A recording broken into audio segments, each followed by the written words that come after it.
reconvene our special meeting for Monday, August 19th, 2019. And I'd ask Michelle if she'll get us started. Yeah, very brief introduction. We have with us today Barry Gullett, Richard McMillan, and John Gray from Wooten Company, who've been doing our consulting work on looking at a couple different components of public works operation, the short line water extension, and also looking at the addition of new water mains along county roads as directed by staff. So I'm going to call on Barry, who's going to start this off. The only other thing I would say is we really want this to be an interactive workshop for the board to provide direction. I think Barry will ask for that probably numerous times, but we really, today is an opportunity for the board to give direction so that we can bring back actionable items prior to October's deadline that we have for getting this work done. So Barry?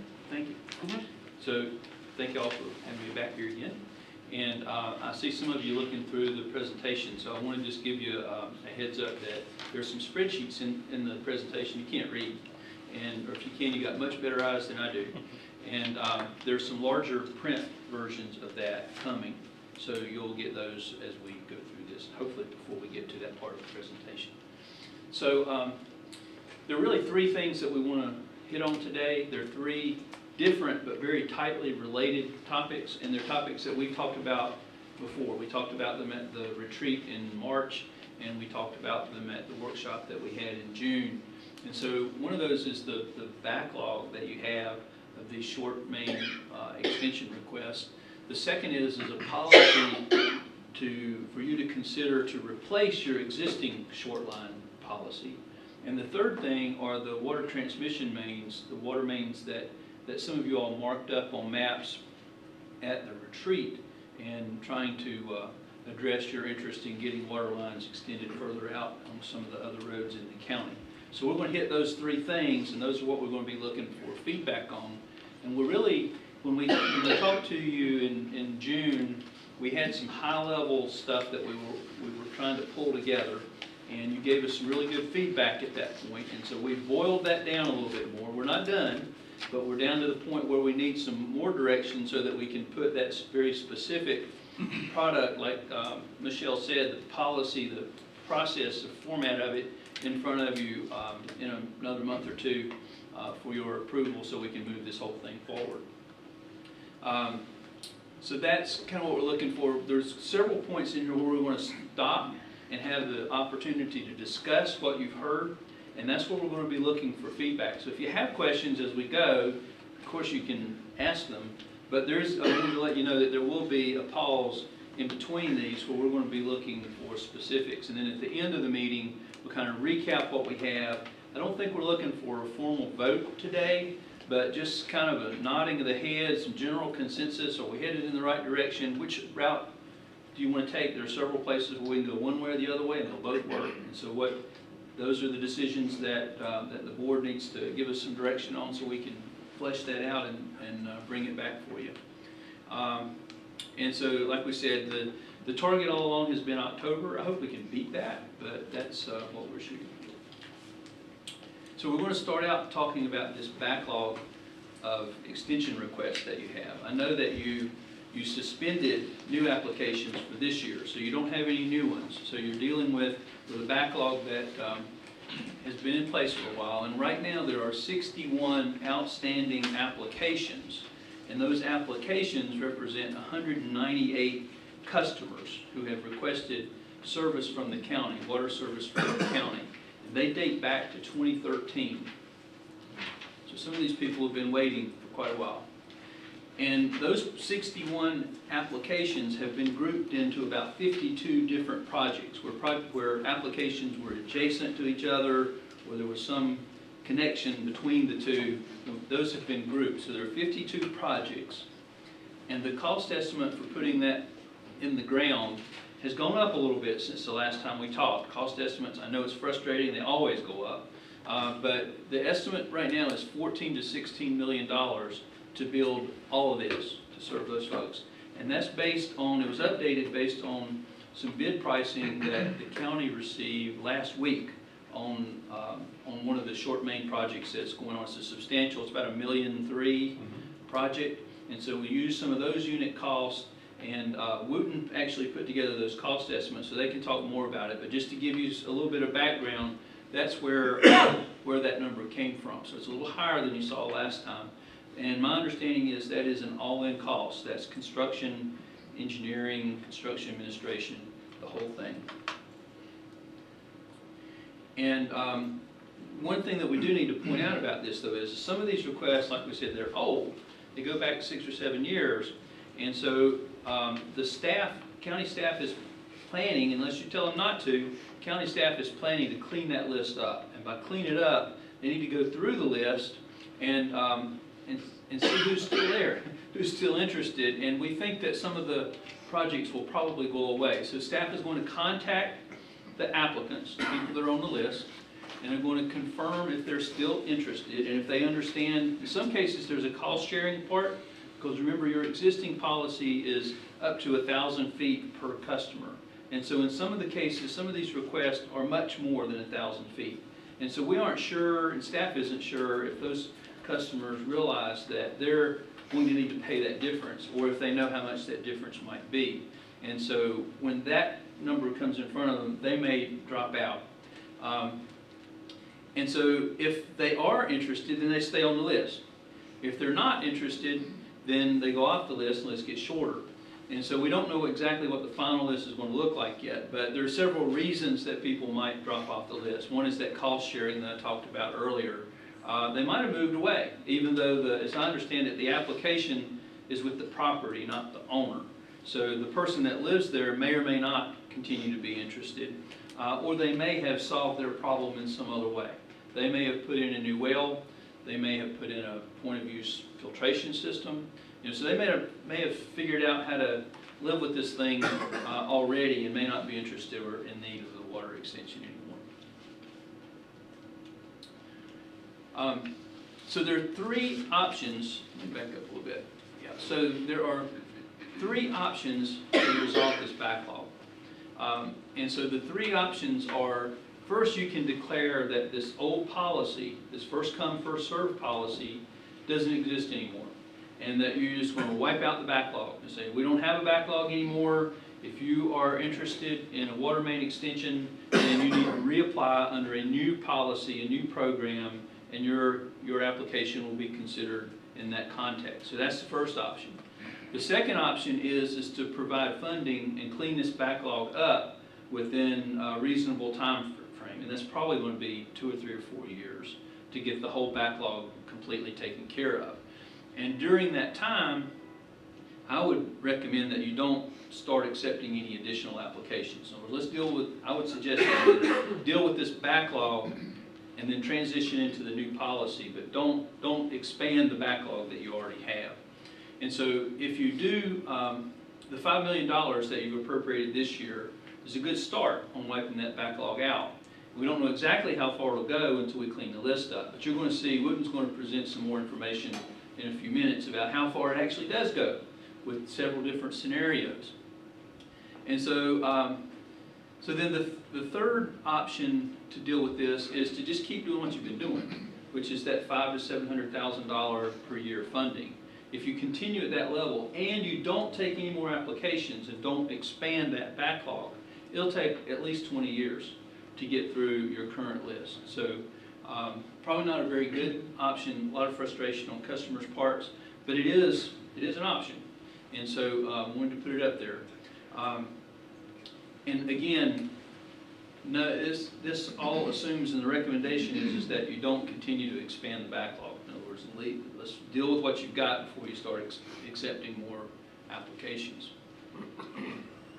So if you decide that you want to wipe out the backlog, then there are 3 ways you can do that we've identified. The first way is that you can continue to process those applications in pretty much strict conformance with the existing policy. So the first come, first served way. So that's one way to do it. The second way is that you can reprioritize them based on different criteria. And then the third way is a hybrid where you kind of mix the both of those. The people that are right at the top of the list that might not score well in the ranking process, leave them at the top of the list, but then take a portion that ranks really high according to the criteria and do kind of a hybrid where you're doing some of the folks that were already at the top and then folks that ranked high. And so those, we've evaluated those 3 different ways in a lot of detail. Wooten and Richard McMillan from Wooten and John Gray have done that work. And so I'm going to turn this over to Richard at this point, and he's going to talk about that analysis and what went into it, and help you understand what the pros and cons are of each one, so you can give us some feedback about which way you want to go. Mr. McMillan. Okay. Thank you, Barry. Appreciate it. And we should have larger scales of some of these spreadsheets coming here in just a little bit. So we're going to show a few things. Just rest assured the spreadsheets are coming here in just a second. So first come, first serve is option 1. So what are the pros and cons of that? It's consistent with existing policy. You continue just like you've gone. It's the easiest to explain to customers. So when customers ask, we're continuing as we're going, we're moving forward. The negative on that is it may not help the people in most need, the people that are really needing some help, either with some contaminants, low well production, or some other issues going on.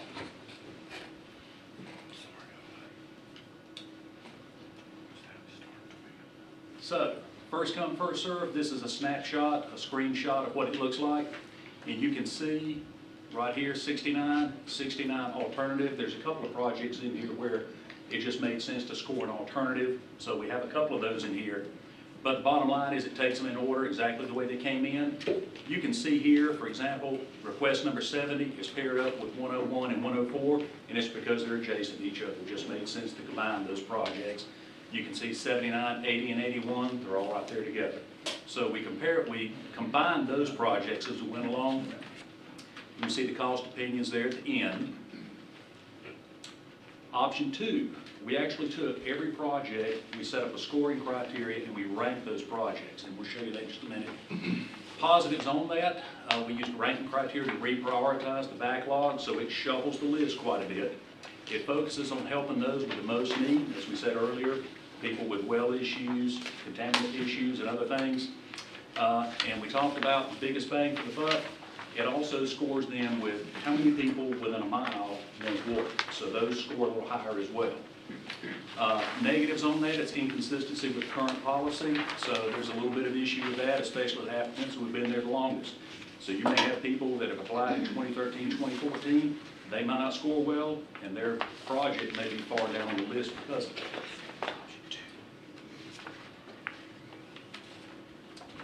So some of the spreadsheets are going around now. This is just a quick screenshot of what option 2 looks like. And you can see here, top project is 91 and 123 combined, and it scored the highest. We'll show some scores you'll see on your spreadsheet. And then as you work down the list, all of these projects have a numerical score associated with them, and that's in the yellow on the far column on the left-hand side, and you can see those scores. There are 3 spreadsheets. Should be an option 1, option 2, and option 3. That's option 3 here. Everybody have all 3? Let's put a little pause here real quick to make sure everybody's got them.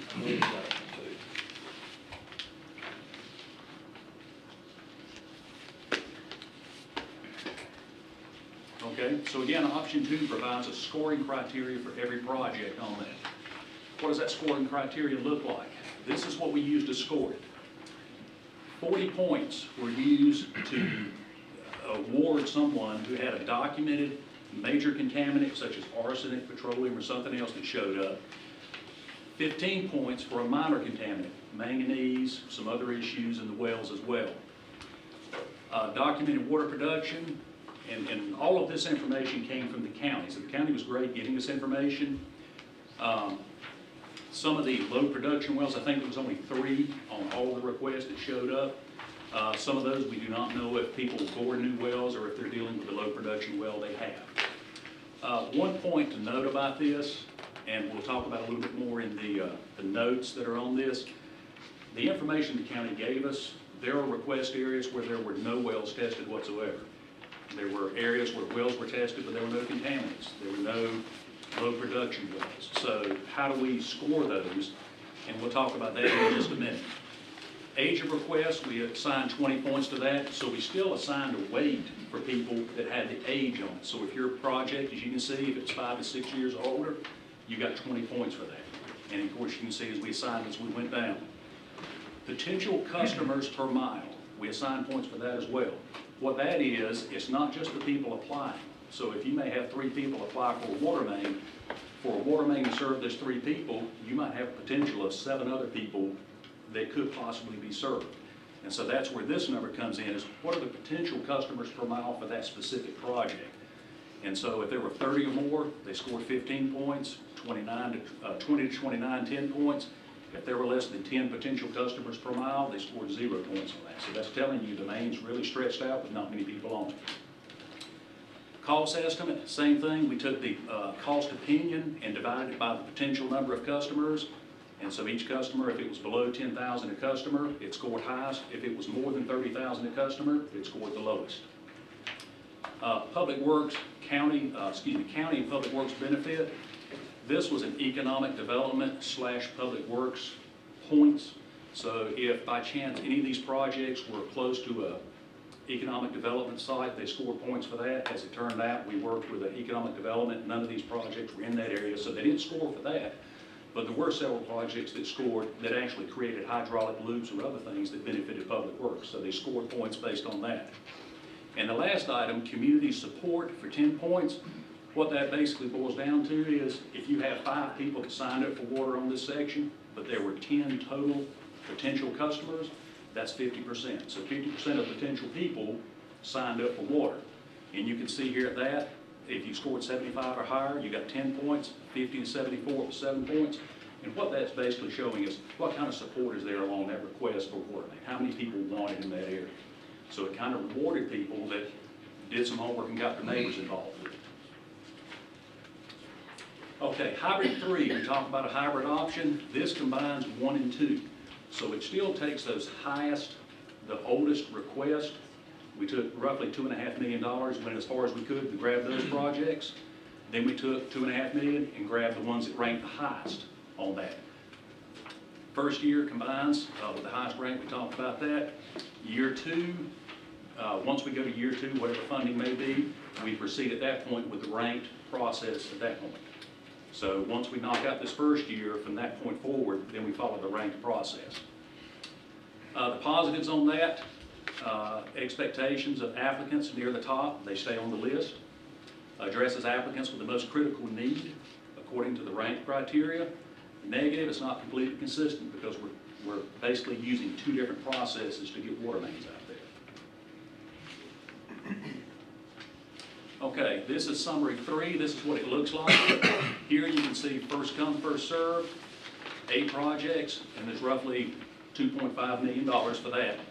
And then the ranked projects get another 7 projects, and the total for all of these projects here is roughly $4.9 million on that. So here again, these are ranked projects, these are the ones with need, and these are the oldest. So it kind of combines those 2 together a little bit. Now, we talked about the notes, we had a little bit with that. The notes, we talked earlier about not all areas had documented well tests. Not all areas had contaminants in the well. Not all areas had this. So how do we score points for that? What we did is we took the number of wells tested divided by the potential number of wells to get a percentage, and then take that percentage, how many wells showed positive for manganese, how many showed positive for arsenic, how many were low yield, and develop a percentage based on that. So the percentages for those are what we actually scored off of. Many of them scored 0 because there were no wells tested, or they didn't have any contaminants on that, or they didn't have low yield. The ones that did have positive scores, you can see the points on the spreadsheet where they did score. And on the ranked system, you can see a lot of those projects, in the upper few projects, you can see they have points associated with that. We talked earlier about the county public works benefit. Again, we awarded points for that as well to give staff an opportunity to award points to a project that shows a benefit in some other area. Now, how does all this look? How does it come together? So here's a summary of what they all look like. Option 1, first come, first served. There are 18 requests being served, for a total of 69 applicants being served in the first year. Roughly 169 potential customers, almost 44,000 feet at right under $5 million. And that's option one, that's first come, first served, if you just take them down the list and push your $5 million as far as you can go. Priority two is the priority order. You have 15 number of requests, but you have 96 applicants that can be served by this. 179 potential customers, just over 43,000 linear feet, and right at $5 million as well. The hybrid, where you take the oldest and the ranked projects together, you have 15 requests, 70 applicants, 162 potential customers, a little less footage, and still about $5 million. Now the question may come up is, why aren't all these numbers the same? Shouldn't they be the same? It's the same projects. Well, it's not. First come, first served takes them in the list that they came in. Doesn't matter whether there's two people on 3,000 feet, one person on 500 feet, and it just takes them as they come down the list. Because of your priority ranking, because of the way that we rank the projects, you scored higher if you had a more higher community support, if you had more people in a tighter area. That's your customers per mile. They scored higher. And so when you look at the priority two score, or the option two priority order, that's why you're serving more applicants on that, is because those dense applications rose to the top in scores.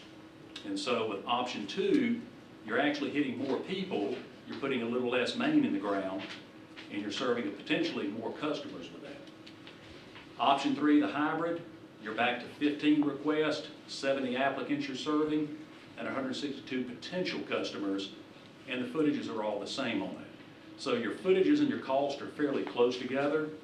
The difference is, what are your number of applicants, how many people are you serving? And that's what I try to do, is highlighting the ones that scored the highest on those. Any questions on the part? That's a lot of information coming at you with a lot of numbers on the spreadsheet. Do you know how many of the, when you went to the priority order, how many of the first come, first served dropped out? No, we don't. We do not, and that's something staff will have to work on. And once we get that information, we'll see that. But my guess, because of the scoring, a lot of those on the ranking system will not. Now, did you ask about first come, first served, or the rank? You had the three options there. First come, first served was first. Mm-hmm. If you went with number two, priority order, how many of those first come, first served would drop out in this priority order? So I'm assuming there's some in both. Are you asking about how much overlap there is? Yeah. Yeah, so how many of those requests that are in priority two would also be addressed first year in the first come, first served? How much is the overlap? There are a few. There's not a great deal of overlap. Let me back up a few slides here.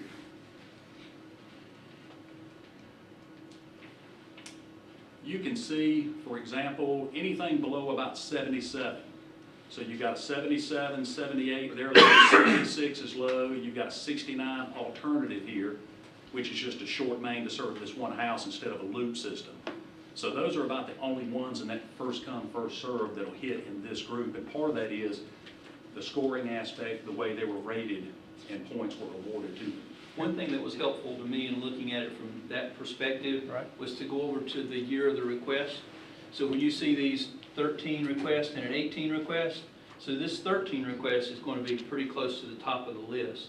So they're going to probably be high on the first come, first serve. The 18, he's going to be low on the first come, first serve. But because of the need based and the density of the customers there, that request ranks pretty high. So that kind of helps me at a glance get a good feel for which ones are the old ones, which ones are the new ones.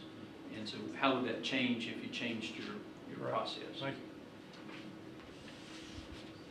you. So one of the first questions that we really need to address is, we're assuming that the board is interested in wiping out this backlog, and either by building them, don't go too far here. Okay. Either by building them or by just deciding that you're not going to deal with them anymore. And so that's really the threshold decision is do you want to build out your backlog Or do you want to truncate the backlog at some point? Or do you want to just say, we got a new program now, you need to reapply if you're still interested in water?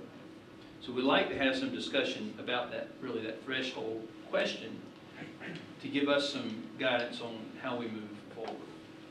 So you've appropriated $5 million this year to build some of these, so that's kind of led us to the assumption that you want to at least build out some of them.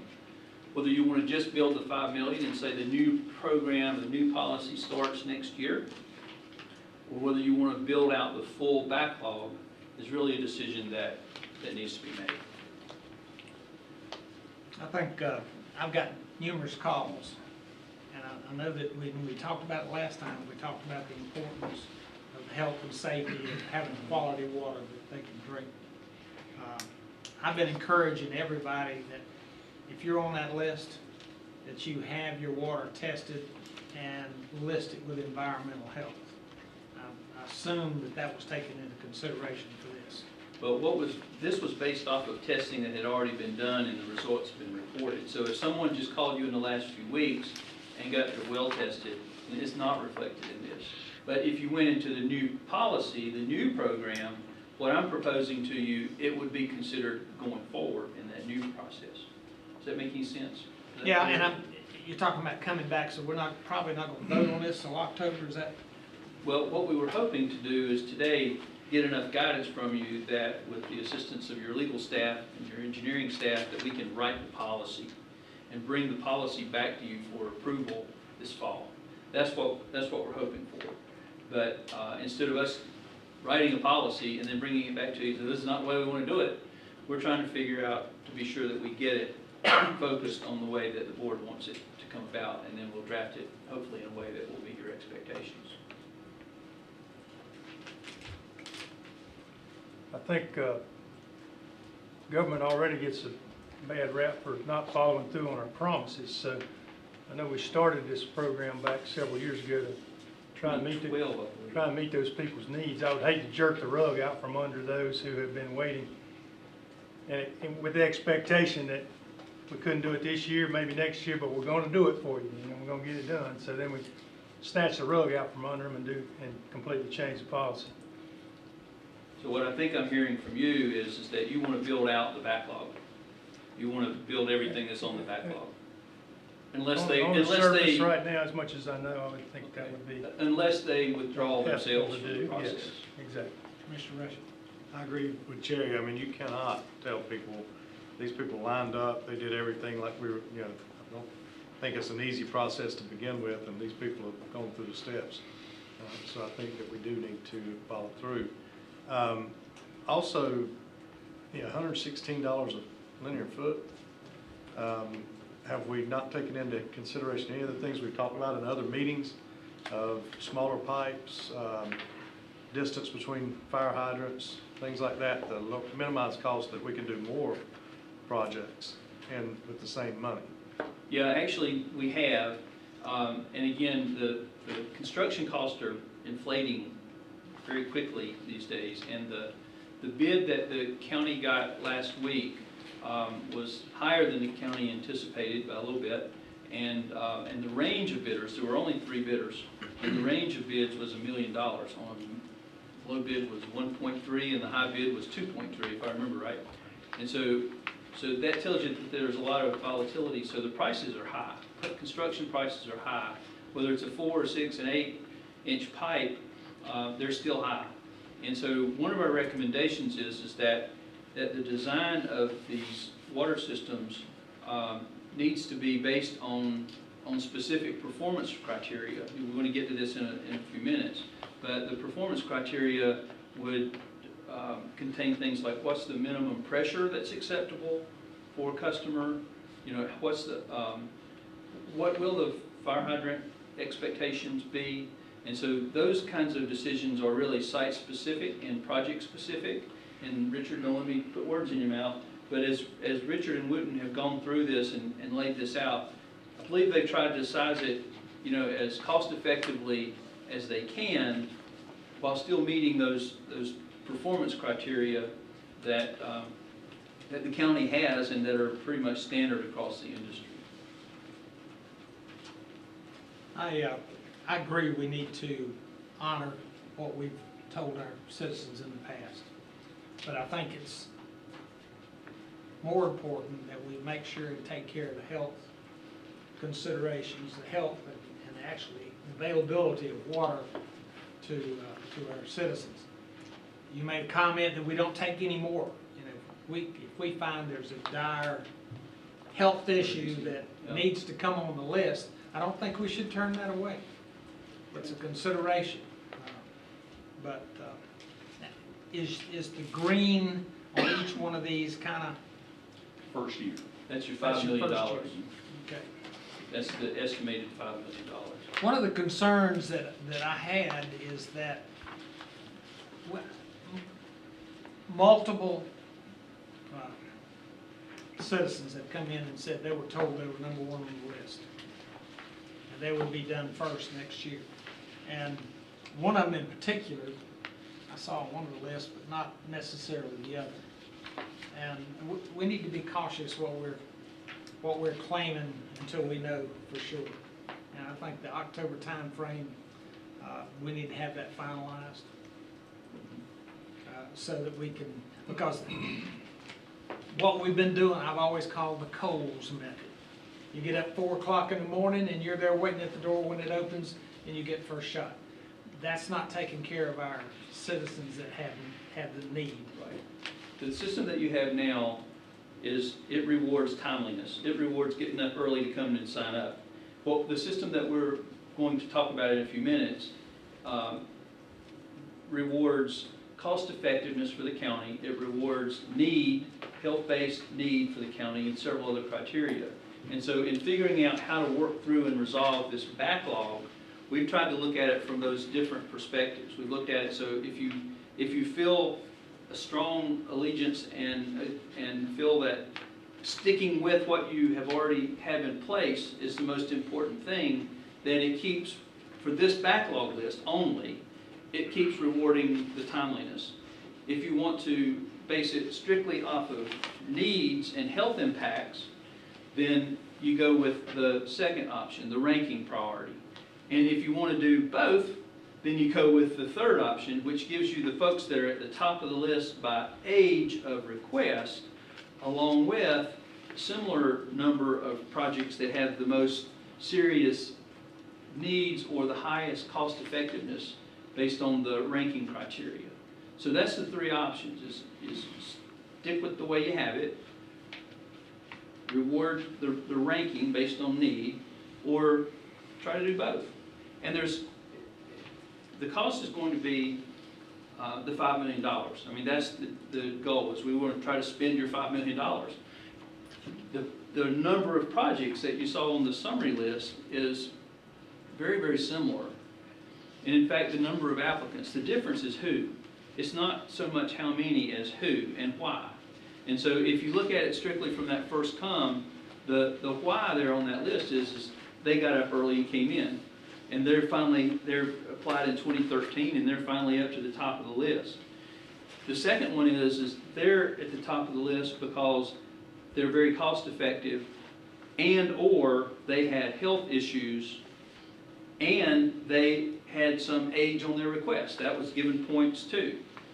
And then the third one, the reason that top 15 is there is half of them are already at the top of the list. It's that top probably 6 or 7 projects from the very top of the current list that were going to be the 2013 guys, plus the ones that were at the 6 or 7 or 8 projects that were at the top of the list if you rank it by those criteria, those priority criteria. So that's kind of trying to mix apples and oranges, but it gives you a little bit different mix of projects.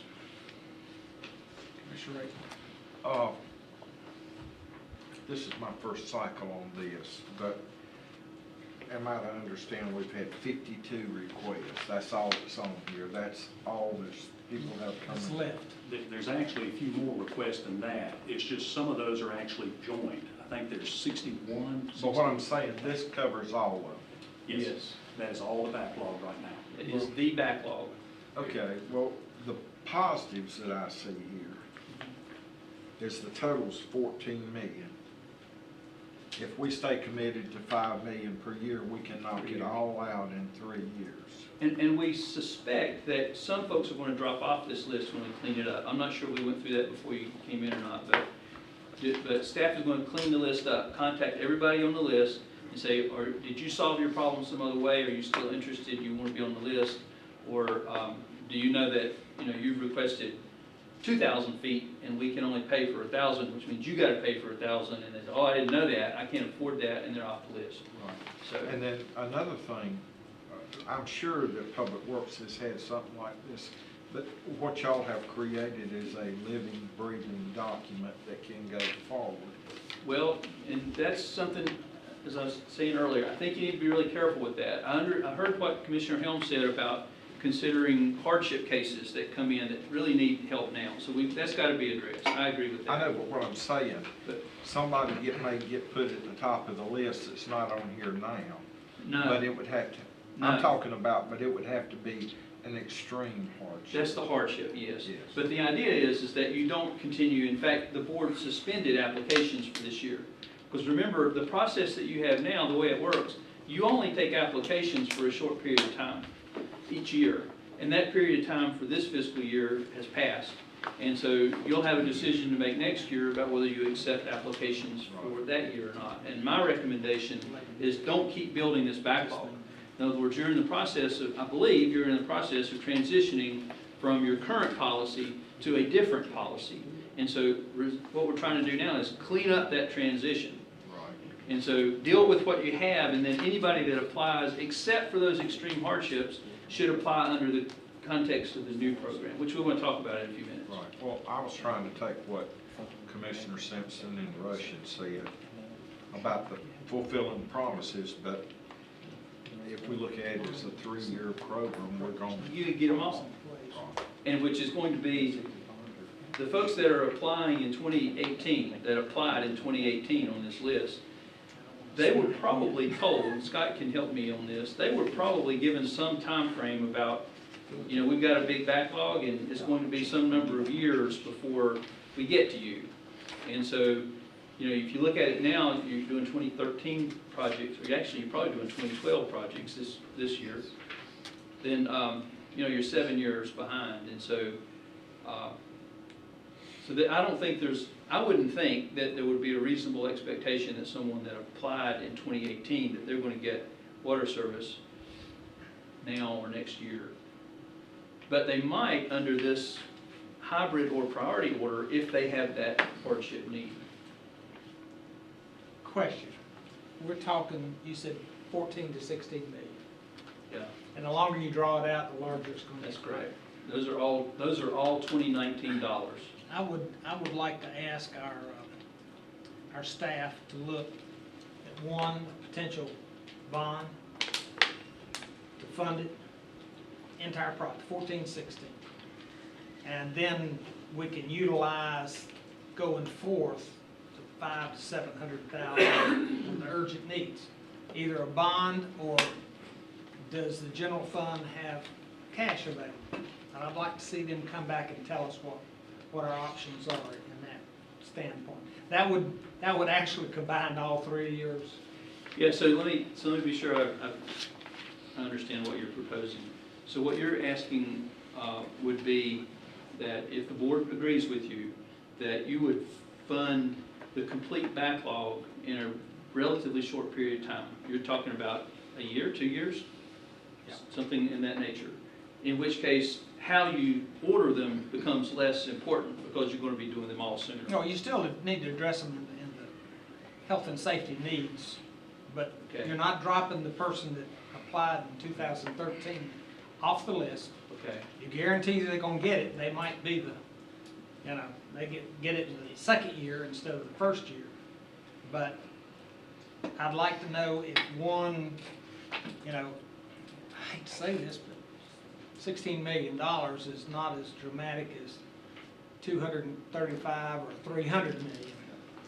And so what would a bond do to us? So I'd know how much, and if there was actually cash available.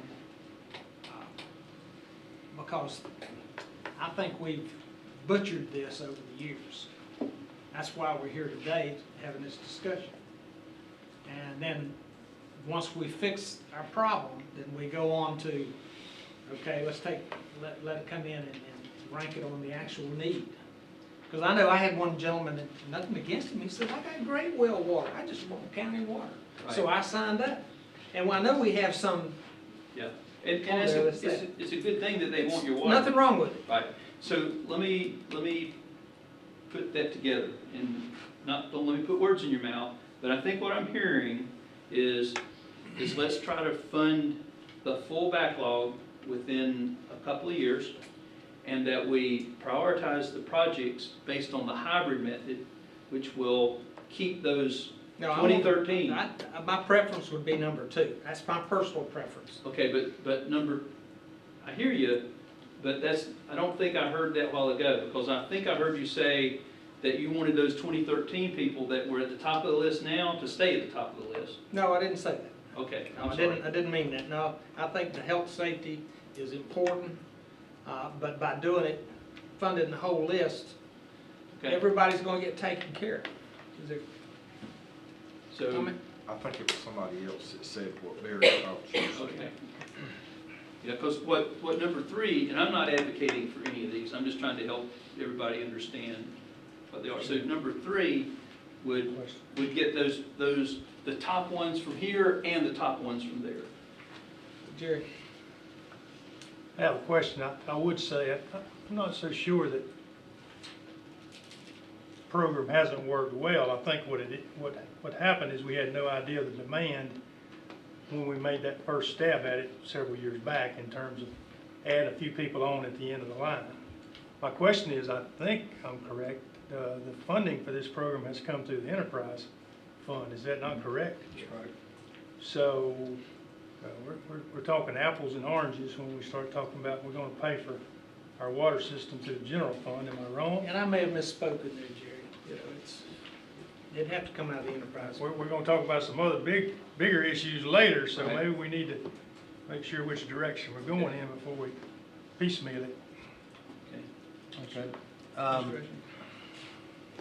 Just to put this in the perspective I'm getting out of it, is we're talking about spending $500-600 million on improvement projects to bring water from Norwood and Yadkin to Union County. We're worried about $14 million to get water to these folks, but we can use that same money and put water lines. We're worried about getting water here. 3-4 million gallons would serve every house that's on a well and every business that's on a well today.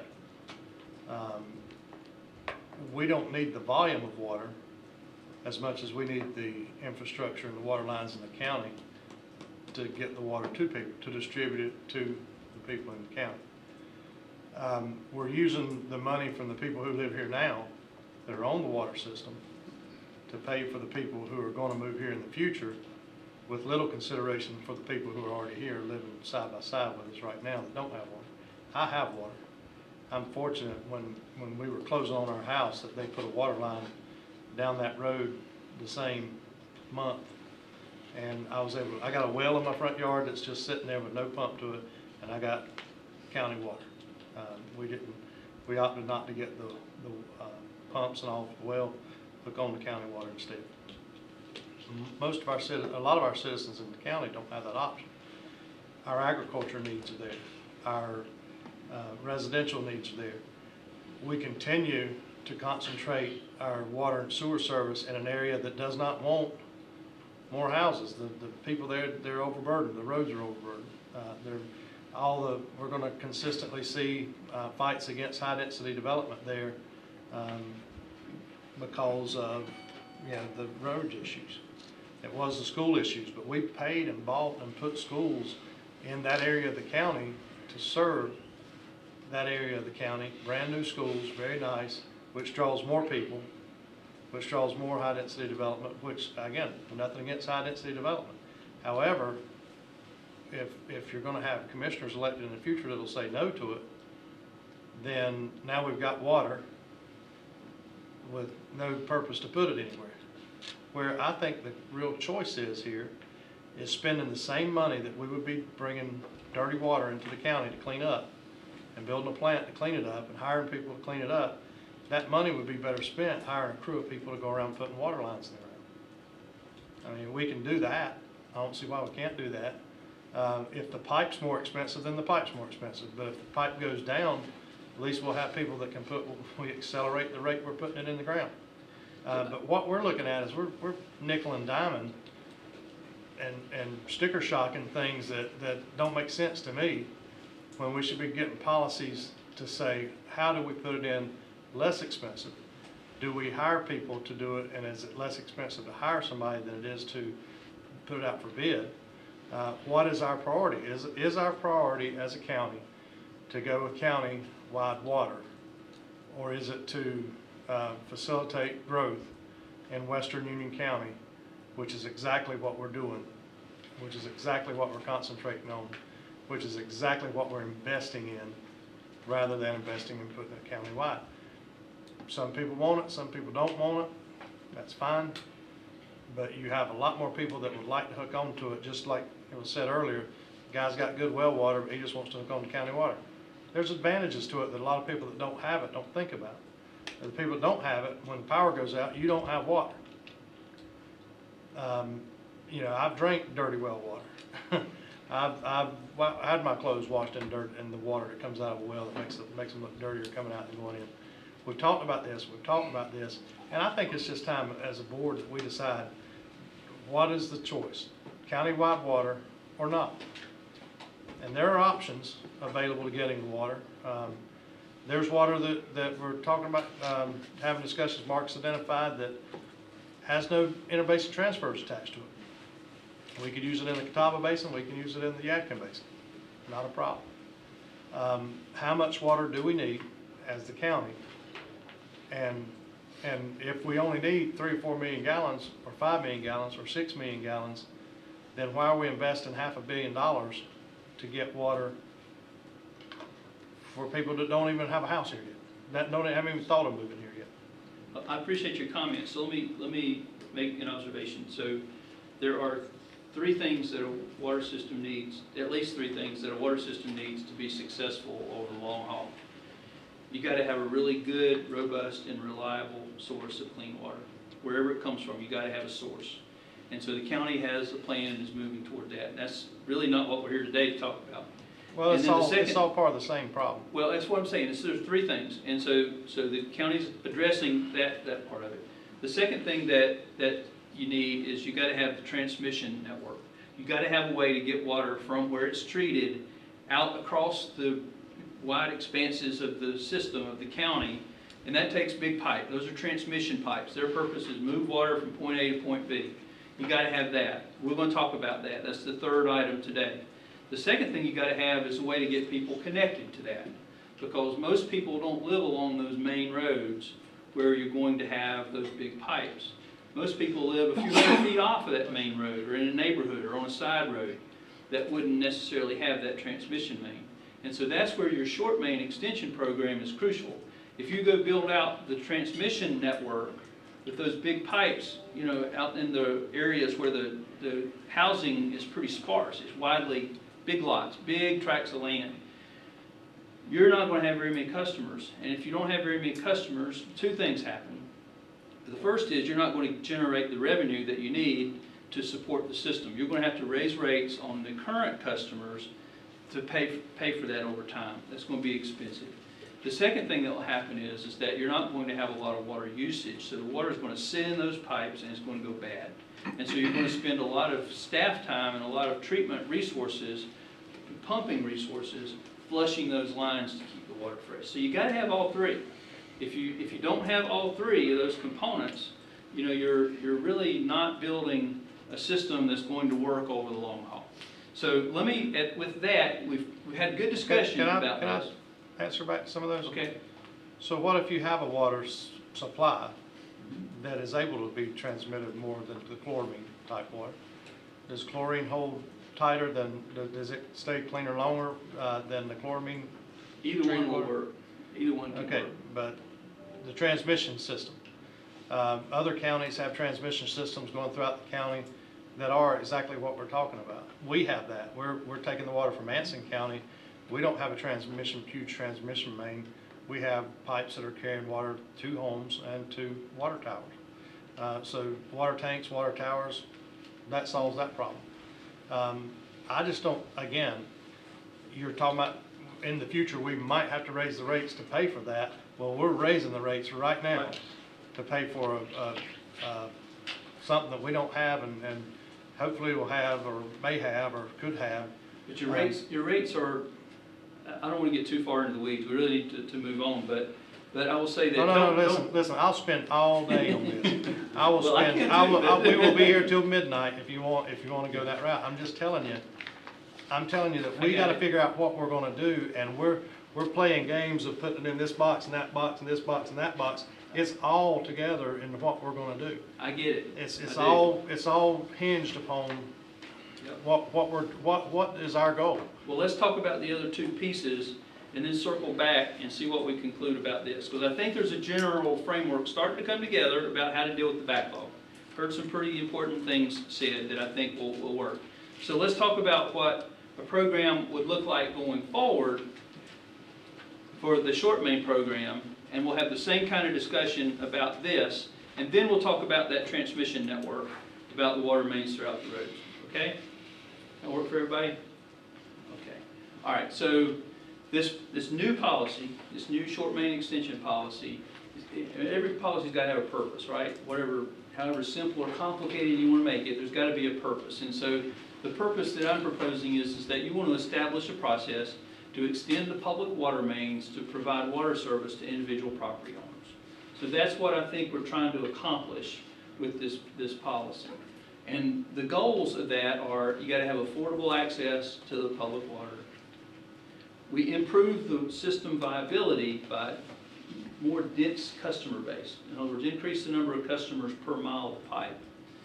And you want to expand the system in an orderly way that doesn't have an unnecessary or too severe impact on rates. It keeps things going the way you want them to go, and you want to protect public health. And these aren't any kind of order. They're all important. They're all important. So public health is not last because it's least important. It's last because they're all important. So those are the things that I think ought to be the goals of a new policy. So one of the things that you have to define with this new policy is who does it apply to? Who's eligible to participate in this short main extension program?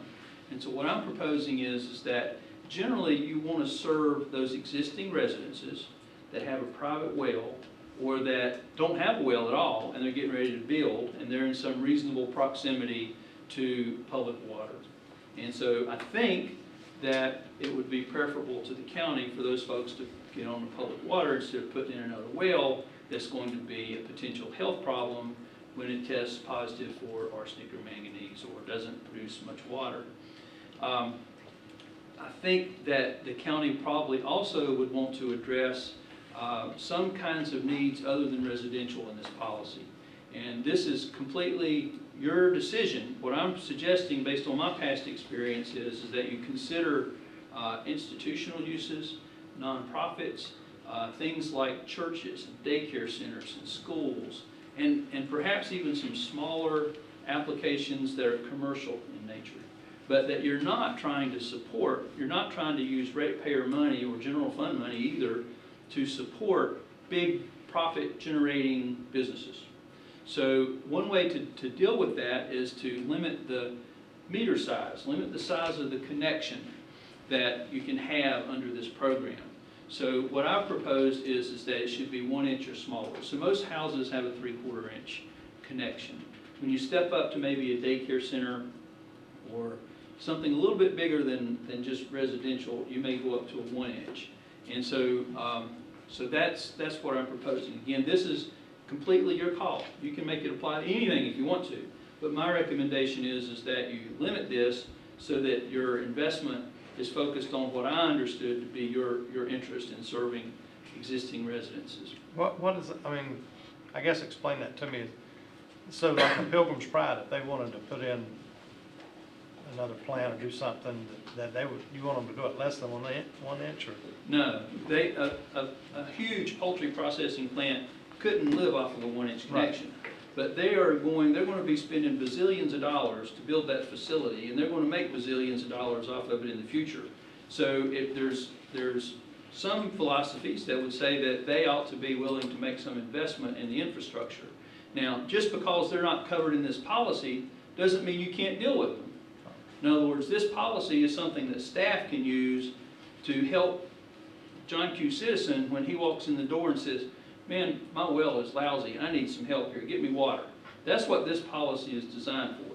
If the county is dealing with a very large industrial facility or whatever, there's going to be a lot of discussions with economic development, with the planning, there's going to be a lot of interaction with those folks. And so how they get water service and how they establish that can be dealt with outside of this policy. That's a whole different area.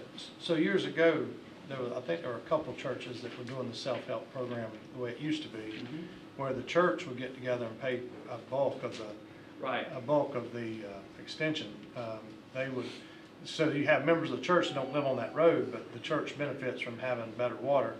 So what this would do would be to allow the church to have the same benefits as an individual homeowner and not have to make that big investment that you're talking about. Now, you may not want to do that, but you might. And my experience in the past has been that with this type of program, you'll get a lot of requests from churches, from daycare centers, from nonprofit organizations that for some reason need a water extension.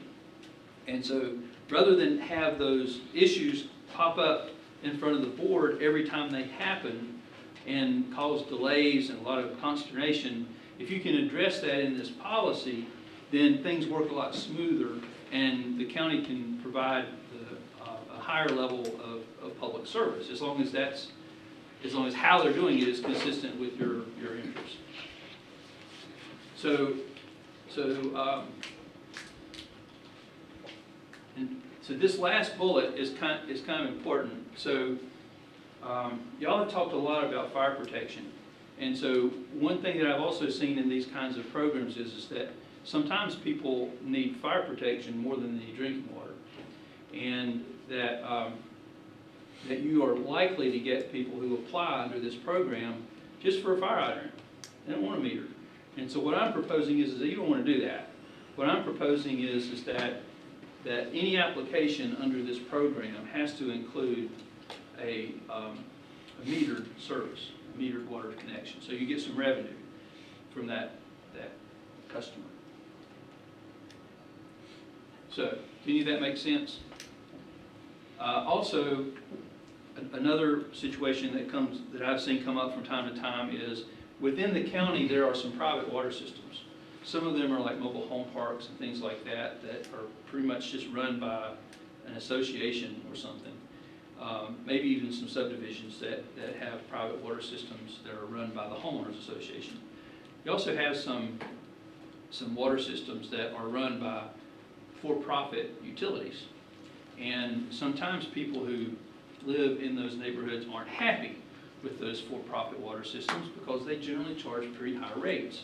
And sometimes, in all cases, I think it's probably community well system that's serving it, and the quality of their water may not be that great. And so you're likely to have customers who already have a water connection on this private system come to you and say, I don't want them anymore, I want you to extend a line into my neighborhood, and I want to be on Union County's water system because it's so good. And so you really need to be in a position to deal with those kinds of requests. And what I have proposed here is that those folks would not be eligible to participate in this program. And the reason is that if you go back to need, they have a water system. They're in a regulated water system where the water supplier has to follow certain rules. They have to meet certain water quality requirements. They have to do reporting to the state. They operate just like you do as a water system. And they have no interest in turning that over to the county, and I don't know if the county would have any interest in accepting it if they did, probably a case-by-case basis. But they already have water, and so what I heard in the earlier work with the board here is that you're interested in serving people who have a health issue, who have a greater need, and you are looking for cost-effective ways to serve the residents of the county. And so to me, the folks that already have a viable water service connection don't fit in that bucket. So that's why I said they would not be eligible. But again, all these are up to you. These are the things that I would suggest to you based on what I've seen and experienced in similar programs. So how would it work? And so what I'm suggesting is that you would have a time frame, a window of what I call it, an open application period each year. It might be a couple months, but instead of rewarding the first one to get up in the morning to be down there, it gives folks a window of time, and you can apply it any time during that open application period. And there would be criteria, ranking criteria, set up that the staff would use to evaluate all these applications and put them in a priority order based on that scoring system. And then the board each year, and this ideally that would all happen ahead of or in sync with your budget process. And so if you go in a year and for some odd reason you only have one request, then you might, okay, we'll fund that one. You might have 200 requests and say, well, we can't afford that. But you can make that decision every year about where you want to draw the line on your funding.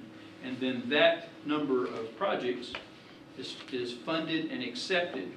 And they would ideally would all get built during that budget year. And then the following year, you'd start over again. You don't create a backlog. To me, that's one of the most important aspects of this whole thing is don't create a backlog. I have not seen backlogs work well in a lot of situations. And so you wind up the situation that you're in right now. And I don't think you want to get back to that. So anyway, then as it works now, once the customers are notified, the applicants are notified that they're accepted, then they pay their connection fees.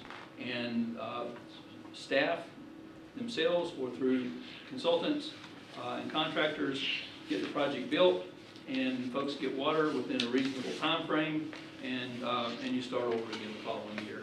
And so what that does then is based on what your ranking criteria, how your ranking criteria is set up, you can prioritize need, health need or low water. You can prioritize cost effectiveness.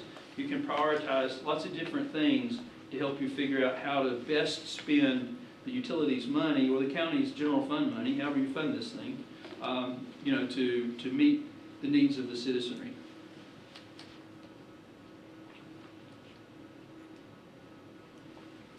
Here we go. And so I've proposed a ranking criteria system. It's a little different than what you heard Richard talk about. Richard had a hard problem to solve because he had this backlog of applications, and those applications don't have a whole lot of information on them. And so he was having to kind of find surrogates and piece together things to figure out what should be prioritized above another. Going forward in this application process, you'll publish the criteria, and so everybody will know what it takes to rank high. And so they can fill out their application, they can go recruit neighbors to be part of that. They can get their well tested, so you know for sure, is it a well problem or not? And so there's lots of things that they can do to help facilitate this process so that you meet your goals of spending the county's money where it makes the most sense. And so what I've proposed is and again, these aren't any kind of order. And so they're all important and they're all variable. I would suggest that you could change these, from year to year if you wanted to. Not that you necessarily want to, but you would have that option.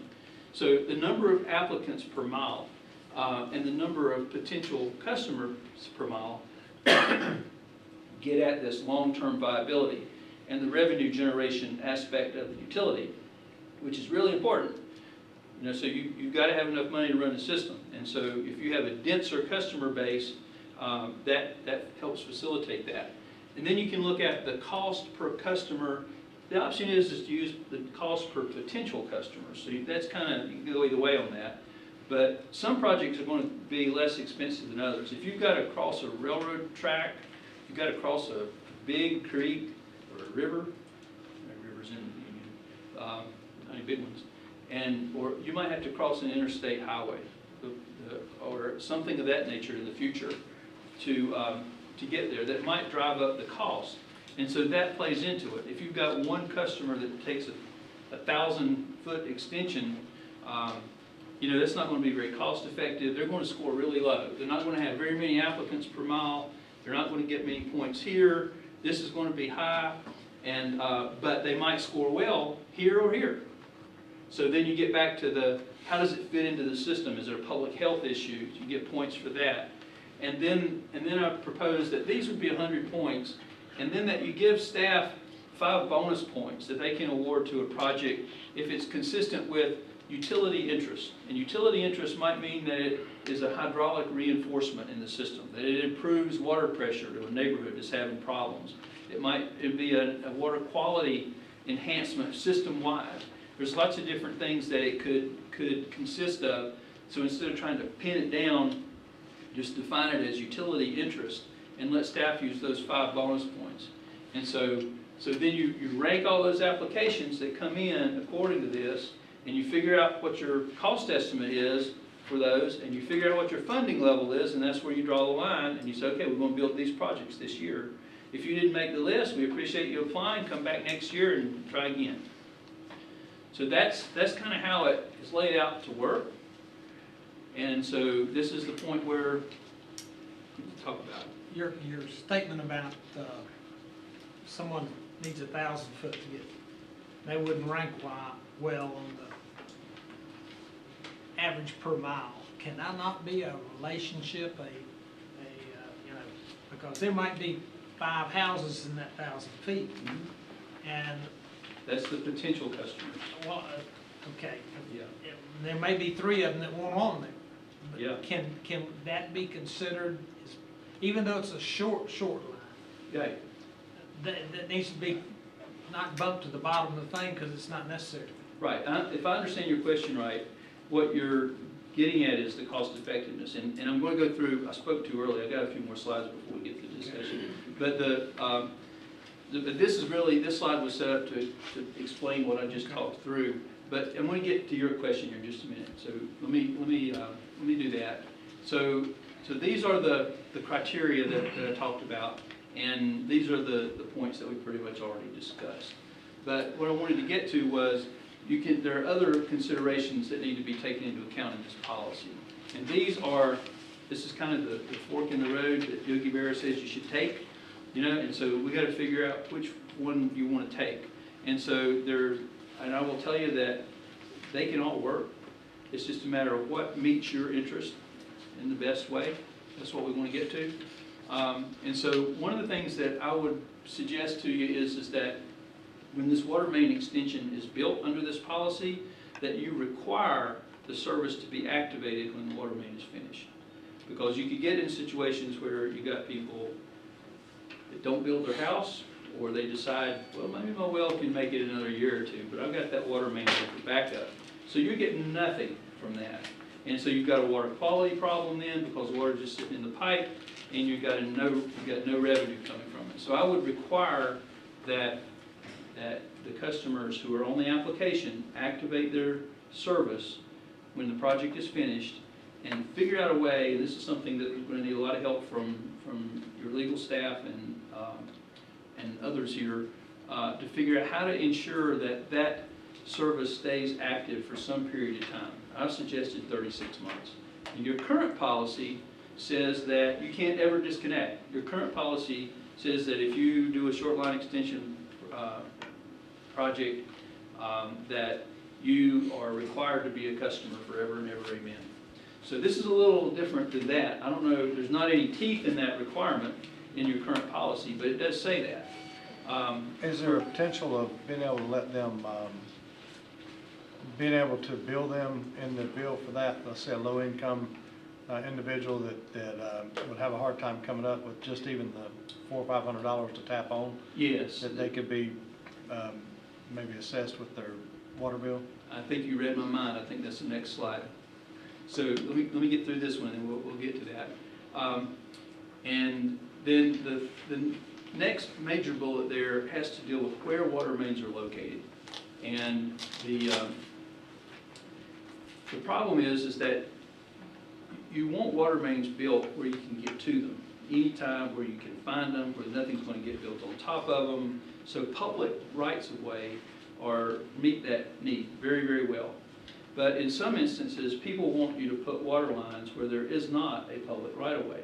There may be a long driveway, essentially, that might serve an old family plot. There might be 3 or 4 kids that have built houses down at the end of this driveway, but there's no public road access. They may have frontage on a road, but that's not the way they get in and out. And so I would suggest to you that you want to require that water mains built under this program be built within a public road right of way, and that you give some consideration on a case-by-case basis. It's essentially that hardship where there's a long private road. But even in those cases, in the end, there needs to be a dedicated utility easement for the water line to get there. So the alternative to putting that water line down the long driveway is you put the meter out of the road, and then the property owner runs his service line down the driveway to his house. But that part belongs to the property owner and not to the county to be responsible for taking care of. And then the last bullet is what we talked about earlier, is that you should design these water lines. First of all, water lines in North Carolina are required to be designed by a professional engineer. That's a requirement. You can't get around that. And but that you direct those engineers to use cost-effective design and performance criteria. Those performance criteria typically are developed as part of your master planning process, and it will define things like what's your minimum water pressure that's acceptable to you. Where you have fire hydrants, what's the minimum flow? And lots of different technical performance criteria that go into sizing the pipes and making sure that the system works today, 10 years from now, and 50 years from now. Can our engineers at Public Works handle that? Other than workload, I would say yes, but workload might be an issue. It depends on how big this program is and how far you take it. But you have professional engineers. You have very, very capable professional engineers working on your staff, and so yeah, they're doing it right now. They're designing the short main projects today. So yeah, they can do that. But you got to watch out for workload, because they can only do so much in a certain time frame. And remember, you created a backlog in the current program pretty much because of funding. If you fund it, but then you don't get the resources to design and build it, then you create a backlog on the other end. So you don't want to get a backlog found up there either. So you got to balance your inputs and outputs. And then the last bullet there is something you've heard me say before, because I really think it's important, and it's the towns. So you have a number of jurisdictions, town jurisdictions in your service area. You have agreements with some of them you don't. But you might want to go talk to those towns and consider firming up agreements and figure out if there's any additional requirements that need to be incorporated either into this policy now or in the future that would deal with different circumstances or special circumstances that might exist within a town. Or some of the towns may be interested in having a little more control over what lines get extended within or through their town. You may not want them to do that, I don't know, but those are the kinds of things that you might want to talk about with the towns, just consider. It's not a have to be in this policy thing, but it's a recommendation that you ought to look at going forward. So how is this different than what you're doing now? The first thing is that you don't have to get up at 3 o'clock in the morning and come camp out in line to get your name down first. The second thing is that you're going to eliminate this potential for backlogs. The third thing is that if you have an applicant who needs water service and they apply this year, but they don't make it, their circumstance might change before the next open application period. And so if it did, they would have the opportunity to score higher.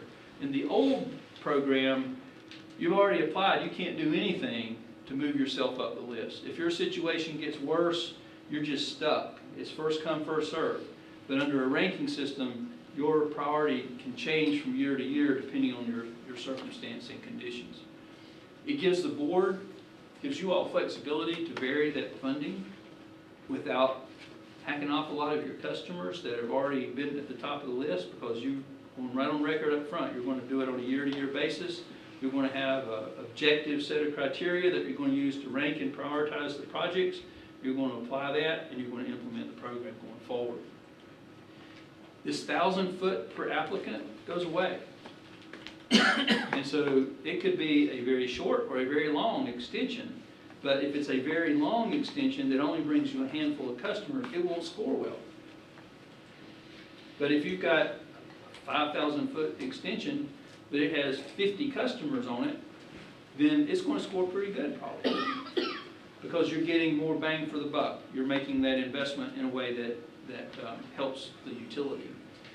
And it provides some incentives for the applicants to be doing some of the work here. It provides an incentive for the applicant to recruit their neighbors as co-applicants to increase that customers per mile ratio. And it increases the incentives for the applicant to go get the well tested. They might come to you and say, look, my well's lousy, I don't like it. But they might not have had it tested. So this would require them to document that, to have it tested. And this gets to your question about the assessment. So one consideration that you want to make deals with connection fees going forward. So what you charge now is a tapping fee, which is designed, I believe, to recover your cost. In other words, you've got a cost when the county staff goes out and connects a house to an existing water main. There's a cost for the labor, material, the equipment, and all that. And so that's what your tapping cost is set up for. You might want to think about a connection fee. This is, again, something that we have to work closely with your legal staff. I don't think we can do that. I think you probably can. It's a little different than a system development fee situation. I don't see much difference. Well, we'll work through that. I'm not saying you have to do it. I'm just throwing this out as a consideration. And so, but if you do this, the fee would need to apply to everybody that connects, not just the people who are connecting to one of these short main extensions, but anybody that connects to your water system, to make it more equitable. And you could collect that fee over time as part of the water bill. It could be part of an assessment against the property. And so to your question, Mr. Rushing, about could you put fees as part of the water bill, if you want to, I believe you can do that, even if it's the tapping fee. I know of a utility that's doing it right now, and so they make it a part of the water bill that's paid over, I'm not sure what their time period is, maybe 24 months or something like that. Would you share that, Barry? Am I sure of it? Would you share that? Who's doing it? Oh, yeah, Charlotte's doing it. Yeah. I'm not sure how many takers they have, but I know they have some. They were just starting that one off. So now we're to the point where I thought we were a while ago. This is where we really need to have some discussion and kind of see if we can come together around which way you want this policy to go. So I'll throw out the first question that, again, it's the threshold question is, does this ranking system type of policy feel like something that you're interested in? Yes.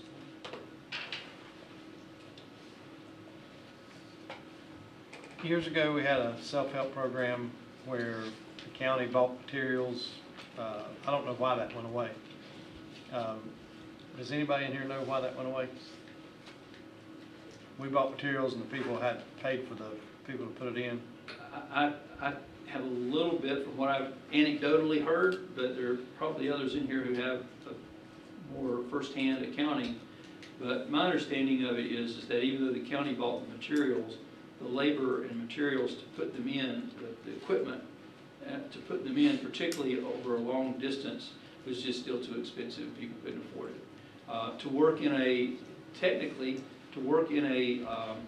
state highway right-of-way, you have to be a licensed contractor, and with all of the conditions that are put upon that, it's not like you can get your neighbor in his backhoe and go out on Saturday morning. I understand, but in Union County, we're blessed with a large construction community. Yep. That put these in every day. Yep. When they're doing subdivisions, when they're doing whatever. So I'm sure that they probably are capable of doing that. They are. So if we can use our purchasing power with purchasing pipe, fire hydrants at a bulk price, and using our engineers to do the designs, working with those folks, we probably would get some people that would come in and do things that would be very creative and extend lines faster. You know, there's an alternate that kind of gets at what you're describing. It's called design build. And in design build, the engineer and the contractor work together. And so they're trying to get to those creative solutions that you're talking about. So that design build process can be used on projects like this, so that you know, you do develop some of those creative solutions. That can work. Because I really believe that there are a lot of people desperate enough for water, that, again, if you're looking at spending $23,000 for a well versus, you know, going in with your neighbors and putting in $10,000 for a water line to get down your neighborhood, I think if that was available, and I think if people understood that that's an option, you would have a lot of that. Those folks that we had come in, you know, a few months back, you know, I think that would have been an option put forward to them. They would have jumped on that very quick. Well, there are other ways to approach this. I've kind of laid this out so that that with the thinking, and this might be wrong, so tell me. But the thinking is that the county wanted to fund a program that would essentially make water service extensions to the customer pretty much free up to a point. That the ones that were the most in need, that had the health issues, that were you know, economically viable, that you wanted to fund those. The alternative is that you can require the customer to pay a portion of that. And you can decide what that portion is, whether it's an amount per customer or per pipe or whatever. So that would be a different approach to an extension policy than what I've put on the table here. So The free part of it, I think, is starting to look at costing us, yeah, maybe the same. I don't know that we get as much bang for the buck. And you're talking about like a similar to a capacity fee, but what I'm talking about is, you know, they just have skin in the game with putting it in. They contract to have it put in certain cases. If we can get it as close as we can to most people, and then let them get with their neighbors like you're talking about and decide, that's kind of the way it worked. And in my part of the county and other parts of the county, that has worked in the past. And again, I see people doing that more than even this. If you're just trying to do it for free, you know, if it's a low-income neighborhood where there was no ability to pay that much, you know, that's one thing. But if you able to assess it on their bill, that helps those folks out. We just need to, again, I'm more about getting it as many places as we can than just targeted places.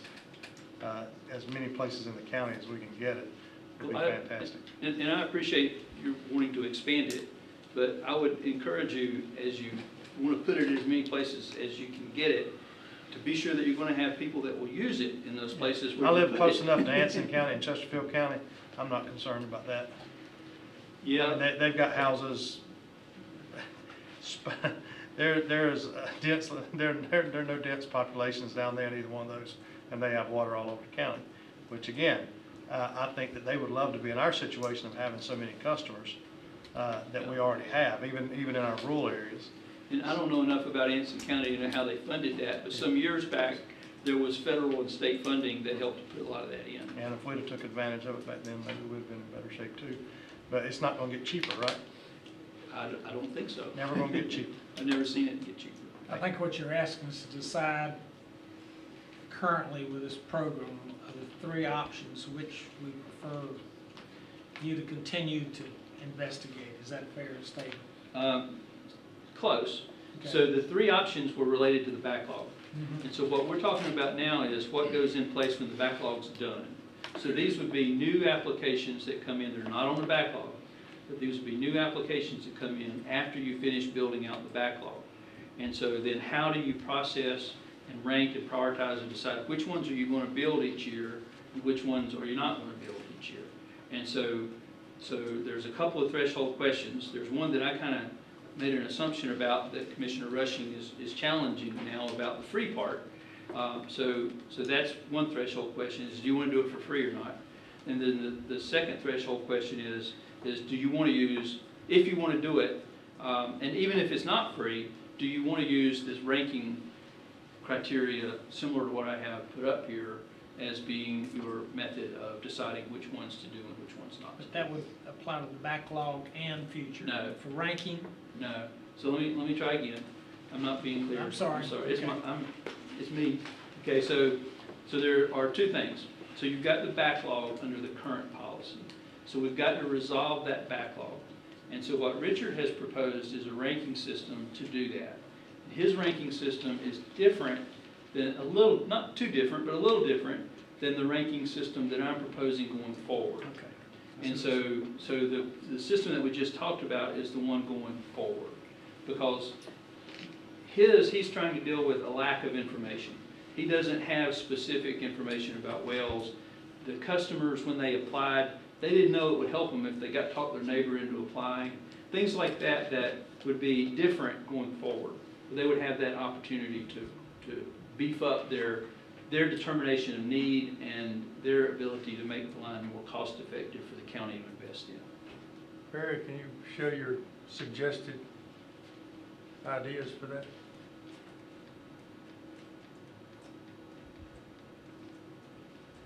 Is that what you're talking about? And again, this is first shot suggestion. If you want to prioritize things differently, then we need to hear that. But this would, again, this gives quite a few points. Gives 35 points out of the 100 just to how many people are going to be in this project. And judging that on a per mile of pipe or per foot of pipe basis. And then it gives a fair amount of weight to what's the cost per customer or potential customer.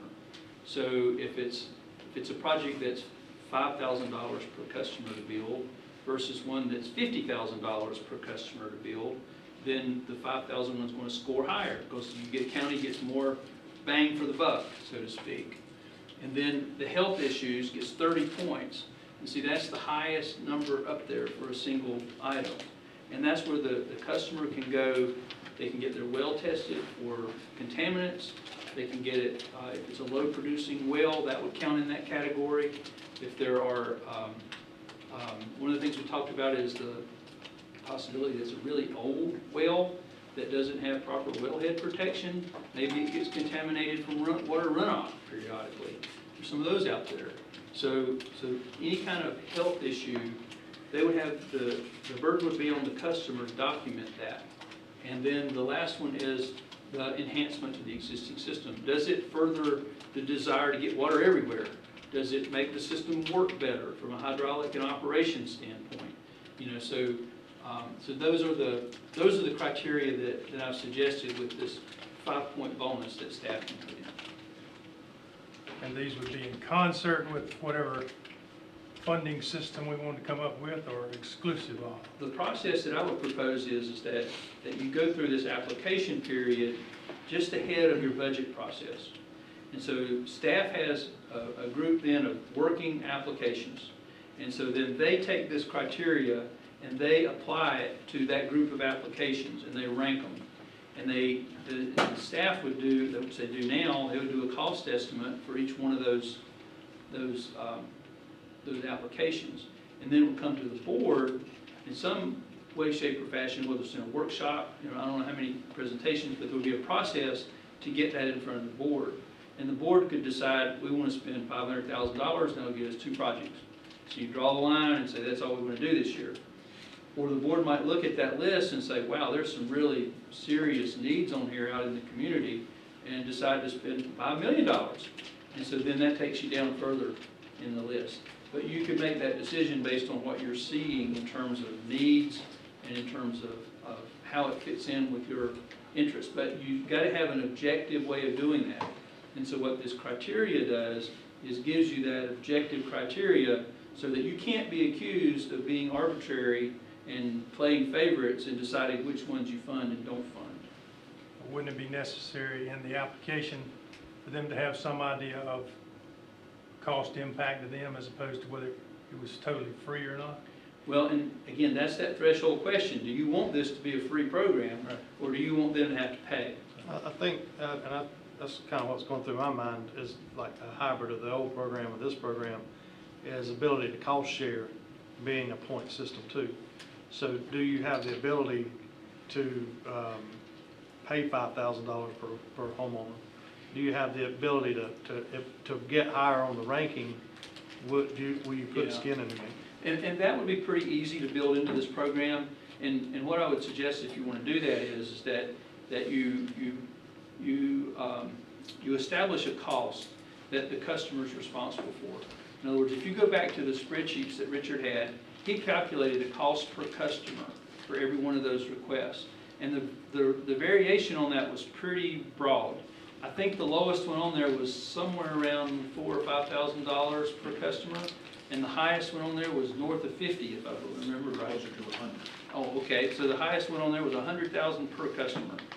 That one probably not going to score very well up here, but if you had a criteria that said, okay, so the customer's responsible for the first, say, $5,000 of the project, or $10,000, and you can base that off of you really need an objective basis for establishing what that number is, and so you could look at front footage, you could look at a number of criteria there to develop what that number should be, and require the customer to pay that first amount to be part of the application. And so then that does a couple of things. It helps lower the county's investment, and it puts the customer with some skin in the game so that they don't make unnecessary requests necessarily for the extension. So that would make the county dollars go a lot farther. If number 2 and number 3 seem very similar, like it's just They what are. you're dividing it by. They are. So why should you not combine those, the cost or potential cost per customer why give them double points? They could be combined. The reason that I would suggest pulling them out is because construction costs aren't the same everywhere. And so you might have a 500-foot extension in one part of the county that's really cheap because it's wide open, there's nothing in the way. You might have a 500-foot extension somewhere else that has gas lines, power lines, cable lines, fiber optic, crosses a creek and a railroad track, all in a 500-foot section. And so your cost per foot on that is going to be 5 times or 10 times more than that wide open, just dig out through the field type installation. So that's why I suggested putting that in. Okay. And in fact, I've seen some policies that some counties have that that they will look at what it looks like from reading their policies is they look at a project, and if there's something in there that they see as a big obstacle to construction, they don't even accept the application. So they don't even let the customer get that far, like a river crossing or something like that. But so what I suggested is don't kick them out, but consider that cost per customer as one of the scoring criteria. I like the idea of adding the skin in the game, if that's what you want Okay. to call it, up front, so So requiring the levels the customer. playing field Okay, and it spreads the impact of the program in terms of cost. okay. So let me tell you what I'm not trying to talk you out of that. I think it's a understand. good thing. Yeah, And, sure. and I started to propose that right at the beginning, but it complicates things. And here's how it complicates things. So let's say you get a request for an extension for 1,000 feet, okay? And there are three customers out there that are going to sign up for this, but there's 5 other houses along the way. And so you make those first 3 customers pay that $5,000 or $10,000 or whatever. And then after the line's built, then their neighbor comes in and says, hey, this water line's in front of my house now, I want to attach too. So you got to charge them that same amount. And so you got to, that's what I was getting at with that connection fee consideration earlier. You can't just charge that fee. You can, but it's not very equitable. Charge that fee to the people that are building the line. You really need to have a way to recover that. You can do it, I think, legal folks chime in here, but you can work on looking at an assessment that's based on some kind of front footage, but I would think that you're going to need to do that uniformly across the county. You can't just do it where these short mains are going in. That you would need to do it for people who live in front of an existing water line but haven't connected to it yet, and then they decide they want to. You see what I'm saying? What about a right of refusal? In other words, if you're gonna put that 1,000 foot in, and there's 5 houses, 2 of them say they want it, 3 of them, you haven't asked them. You ask them, here's your chance, get in or get out. Well, yeah, they should, but the get out part is hard because you don't really want them to get out. You really want them to connect. And so Put up or shut up, whatever you wanna call it. You don't want to back them into a corner and saying, well, if you don't connect now, you can't connect in the future. You don't really want to create that. Can you assess a No. penalty? No, Could be, but right. They'd understand they would have to when the time comes. I'm sorry, Mr. Russell. A penalty. Penalty? I don't know if you do a penalty or not. Probably not. We're not- The cost of putting the connection in for, you got the ditch open, putting the line in is one, and then to dig it up's another. So maybe a variable rate for the cost. Well, what I have seen is that connection fees, I've seen connection fees discounted. In other words, you're right, it does cost less. If you put the connection and the meter in while the contractor's building the line, it costs less than if you come back a year later and dig it up and put it in. And so, so I've seen that connection fee discounted, or the tapping fee discounted if it's done in the initial pipeline installation as opposed to doing it later. Barry, I don't know if government can do it, but on sewer line extension, and I don't know what the program's called, Jeff, but if a company runs the sewer line, as I understand it, to connect to the county, there is a program available where if somebody taps onto that trunk line for so many years, they have to share in the cost, and the original installer would get it back. I've heard that called an acreage fee, and it works okay, not perfect, but it works kind of okay with sewer lines because sewer lines are so defined for their service area. They're all gravity flow primarily. And so when you build a sewer line, it's only coming one way. When you build a water line, it might be connected at both ends, and it's really hard to say which area ought to pay that fee and how much it should be. It's a lot harder to define on a water system. I've seen it try to make work, but it didn't work very well. I get what you're saying. I don't But it's think our hard. situation for short line extension is gonna be connected on both ends, 'cause Well, yeah, I think some of them will be. That's the ideal. That's what you're shooting for, is your water system needs to be loose. Dead end lines in water systems are bad news. And so you really want it to laid out so that it'll eventually be connected on both ends. A lot of them aren't, but that's not good. If the road goes through, you ought to plan that eventually the water main's going through. We've been asked to increase the tap fee. So if you increase the tap fee, almost double what they asked for. So if you increase the tap fee, and as it comes through, then if the people are part of it, they can tap on a grandfathered rate with existing wells and existing homes, and then any new homes or homes that tap on after it's put in, they get to pay the new tap fee. Perhaps, I mean, you could set up a system like that. I will tell you that the accounting process for that and keeping track of who owes what is a nightmare. Because you've got rates that could change, fees that could change, every year, and you might have somebody come in 40 years from now that wants to tap onto a water line. Well, who knows what the rate was 40 years ago? Well, maybe I'm not clear. I'm trying to address that part where you're saying, like somebody, you got 10 houses, 5 want to put on county water, 5 don't. Yep. Well, if you don't do it when it's put in, then you're going to pay the new tap fee when you decide you're going to do it. You're going to pay whatever the tap fee is at the time. That's generally the way it's done. In other words, you pay the prevailing rate. In other words, whatever the fee is, when you say you want it, is what you pay. Right, but I mean, so if we increase the tap fee this year, the people that don't have a chance of getting water right now, as it comes available to them, they can pay the $400 and $500 for that.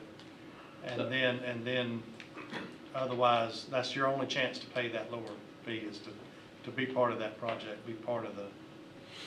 Most utilities that I have seen, to avoid that accounting nightmare, if you want to pay the old fee, you have to file your application during the time that old fee is prevailing.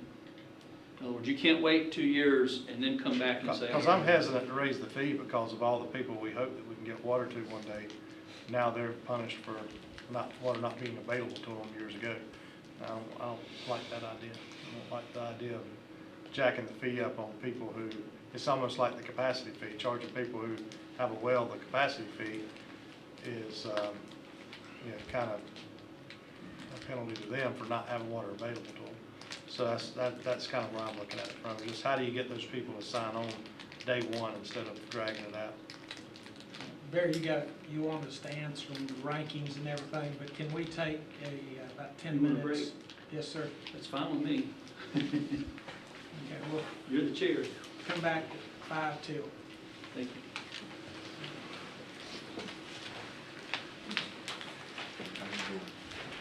Yes, sir.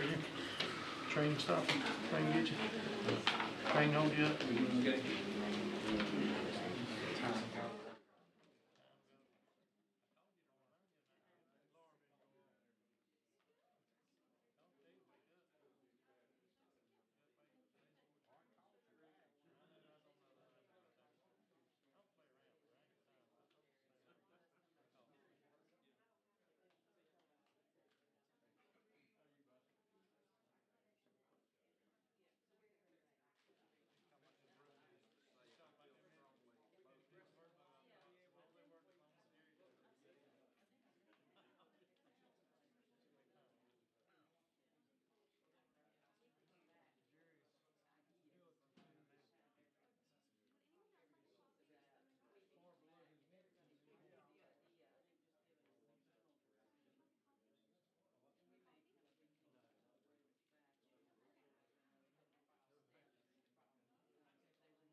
in which case it needs this. Remember Tommy, man? All right. I think with the, Good work. rest of the agenda we've got to address, I think, what I've heard, and y'all correct me if I'm wrong, but, the two ranking systems, and there's two, as you explained, and the interest for some cost sharing, maybe they need to come back to us in the near future and give us an idea of how that we can facilitate that. Is that a fair assessment? Recommendations, yeah. Is that reasonable? Okay. All right. Having said that, let's move to the third part of the presentation.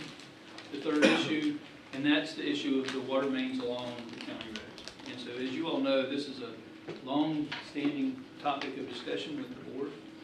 And at the retreat in March, y'all marked up a map, and we showed that to you in June, what it looked like. You put all that together, and we gave you a preliminary, very, very rough cost estimate that the folks at Wooten put together. That was north of $200 million to do all of them. And I want to just point out again, I've said it already today, I'm going to say it one more time, is those are really transmission mains, and they serve a different purpose than these short main extensions. But if you go into an aggressive transmission main construction program and you don't have a robust short main program to get those customers attached to it, you're setting yourselves up for a very bad situation, in my opinion. So this is the map. These are the composite. This is the composite, the dark blue lines, these lines like this. These are the lines that some of you all marked up on your individual maps at the retreat over at Cane Creek Park. And then you can see it on this map. There are some kind of pinkish colored lines. Those are transmission mains that are already in your capital program. They're part of the master planning process that you've already done. And then these red squares are where you have requests for short main extensions. And so this kind of puts it all together. Remember, the green dots on here are people who already have water. And the black dots on here are structures, primarily houses, that exist all over the county. And so you can kind of see from this where you have requests, where you have houses, and where you do and don't have water. So that was kind of the point of this map, to kind of help get a feel for that. And so, and again, to my point, you see the clusters of houses are not right along the road, but to get to an area like that, you know, or like that, you got to have those short mains. You can't get there with just the transmission mains. So building the transmission mains without having a short main program, in my opinion, is not going to work out well for you in the long term. What I would suggest that you need is both. What I would suggest that you need is you need to have a system to expand, a process to expand the system by building those transmission mains across the county. And so the way I would propose that you do that is that you develop a construction program as part of your capital improvement program, and you begin an incremental expansion of those transmission mains. I would say to you that that's not a 2-year process. That's a long-term process to get all of those built. And so you get back to this question about, okay, so which ones do we build first? And so I would suggest to you that you prioritize those new main construction, that you consider what a transmission main is supposed to do. It's really not there to deliver water directly to the customer. It's there to get water out into the system from your point of source, from your treatment source, or wherever it's coming from, to get it out into the system and move it across to sustain pressures and keep the system flowing. And so your priorities ought to be hydraulic reinforcement, maintaining pressure, because as your system grows and you have more customers using more water, your pressures are going to go down. If you don't have the pipes sized and built and constructed, because remember with the retreat we talked about how the friction losses work in the pipes, and the more water you pull through there, the lower your pressure gets. So if the system grows and you don't have that reinforcement, your pressures will drop. Improving your service reliability and quality. So if you have a lot of dead-end lines, you have a main break, everybody beyond that main break on the dead-end line's out of service. And so when you have loops, you can have main breaks that will occur. It's not a matter of if, it's a matter of when. That when the main breaks happen, you don't put nearly as large of an area out of water, maybe nobody out of water. You know, some of your neighbors have had very, very large water main failures, didn't put anybody out of water. And it's because of their loop. You shut off one segment at a time. You can get water from either direction. Consistency with your master planning. I heard some rumblings that y'all might be getting ready to do another master plan. So having a master plan that's consistent with those needs, telling whoever's doing your master plan up front that this is what you're interested in. You know, that's, to me, that's one of the keys of master planning is what are we planning? What are we planning for? And so telling them this is what you want up front is really important. And then supporting your economic development zones, expanding your service area. And then this last one is sort of an opportunistic approach. In other words, there will be times in the future when there will be highway projects that are going to be built, even a major intersection rework that will affect, you know, some areas that might be an opportune time to build some of these lines in conjunction with that to save you some money.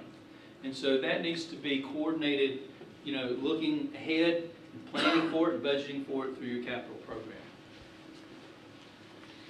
So, does that approach seem workable to you? Is that consistent with what you're thinking? And if it is, this is not something that we will necessarily be bringing back to you in October. This would really be more direction to staff that as they develop their capital improvement plan to bring forward during the budget process, that they would start incorporating, you know, these programmatic elements, these incremental extensions of the transmission mains, along with some incremental funding for the short mains. Can you go back to your map? I'd like to ask a question about, use the lower right-hand corner. You've got, you know, Here? lower density, Mm-hmm. and say a developer wants to build a mile off. It was my understanding, it's his responsibility to bring the water and the sewer that mile, That's not my, ours. that's my understanding too. Scott's shaking his head up and down, so that, I Okay. think we're right. There's an interesting thing too that does happen, is that you will have some growth. We have a new subdivision that's, or I don't even know if you call it a subdivision, but it's several houses are going up in a field, a little triangle in the road at Lansford and I'm thinking Medlin, where there's some houses on 1 acre lots with septic tanks and because they have county water. I don't think they've probably gone up, but there wasn't any county water there. But it's not a big high density development, it's just a small Right. subdivision. Yeah, and you're going to get that kind of thing, and that's something that you really want to take into consideration as you prioritize which of these lines you build in what order. If there are parts of the county that you would really like to see that kind of thing happen, then maybe those are some areas you'd want to make a little higher priority. If there's some areas of the county that you don't want to see that happen, then you might not want to put those water lines out there.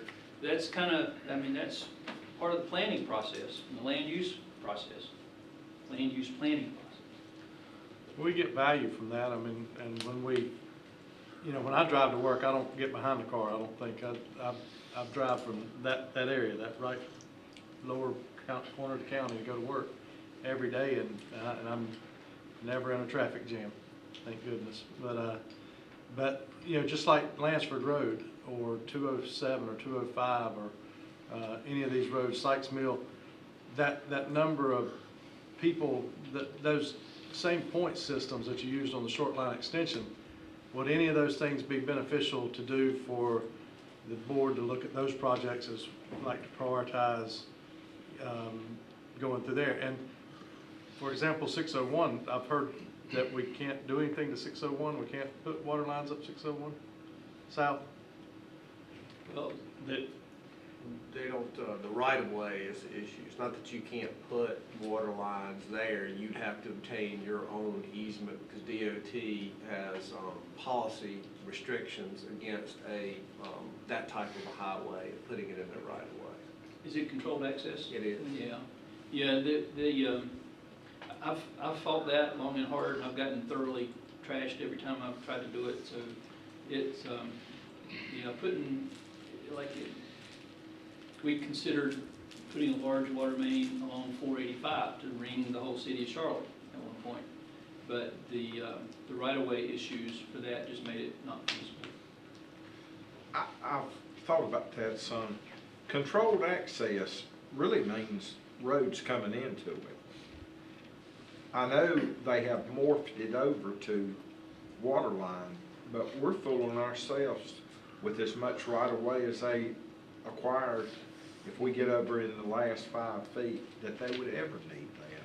Well, I'm with you. That's the argument that I've made for years and years, and I've never been successful with that argument. But the state is pretty rigid with that, and particularly if the highway was built with any federal dollars, then you get into the federal restrictions, which are even harder to deal with than the state restrictions. But even on some of the, I don't know what they call them now, they used to call them sort of semi-controlled access roads like Harris Boulevard in parts of Charlotte, that aren't really controlled access, but they limit the number of connections. And we had a lot of issues around getting water lines and particularly fire hydrants along that area because of the DOT restrictions. Well, I think also, as far as the expressway and 601 South, we need to be attacking that in our new master plan, because that's where the growth can occur. Yeah, and so those are kind of those opportunistic areas too. There may, I don't know, I'm not throwing rocks at anybody here, but there may have been opportunities at some point to have included some pieces of water line along the expressway, or if the state comes back and decides to widen more 74 or more 601 or whatever, you'll know about that years in advance. And so it gives you an opportunity to do some planning and budgeting to include your transmission mains inside those projects. Even if you have to buy a little strip of right-of-way on the edge, you can still build it at the same time, and then you save a lot on the grading and the restoration and coordination effort. All right, so I'm not hearing any real alternatives or opposition to. I have one question, Barry. And certainly, I live down there in that, what they call north corner, way down on the far left corner. Down here? Come on, way on down. That little corner almost. Oh, down here? Yeah, right there. Right there. I can sneak across the line if I need to. Certainly support the idea of rural water and rural water access, provided it's cost effective and efficient. And I certainly appreciate Commissioner Rushing's passion, and I'm just going to take exception just for conversation. Okay. He made the comment that he didn't want to fund future growth in the West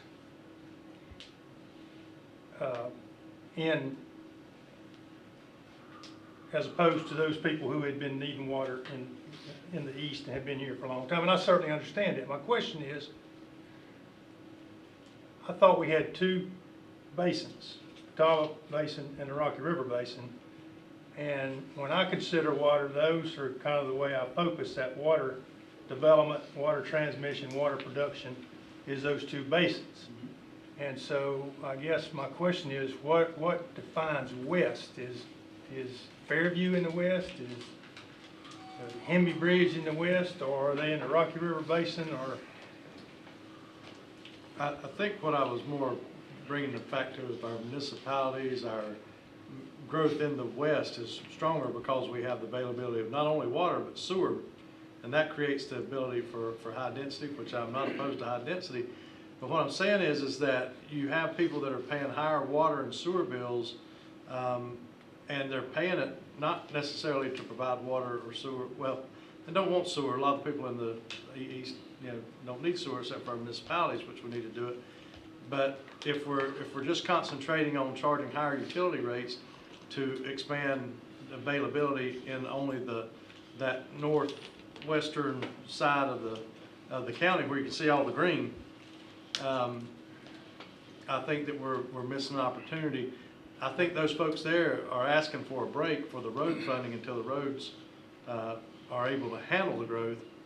And this is an opportunity for us to do that, rather than utilizing every resource that we can to shift more funding to get, like that transmission line that goes from the water plant all the way over to that side of the county, is capable of taking all the water from that plant to that side of the county. We need to start looking to make sure that we have the water available here on this side of the county. And if that's what we want, we've talked about it. People talked about it for years, but there's only one way to do it, and that's to do it. That northern loop on 218, I don't remember how much that cost. Does anybody remember how much that northern loop on 218 cost that went from New Salem School to the water tower? All the way to the water tower was multiple projects. So I don't remember the total cost.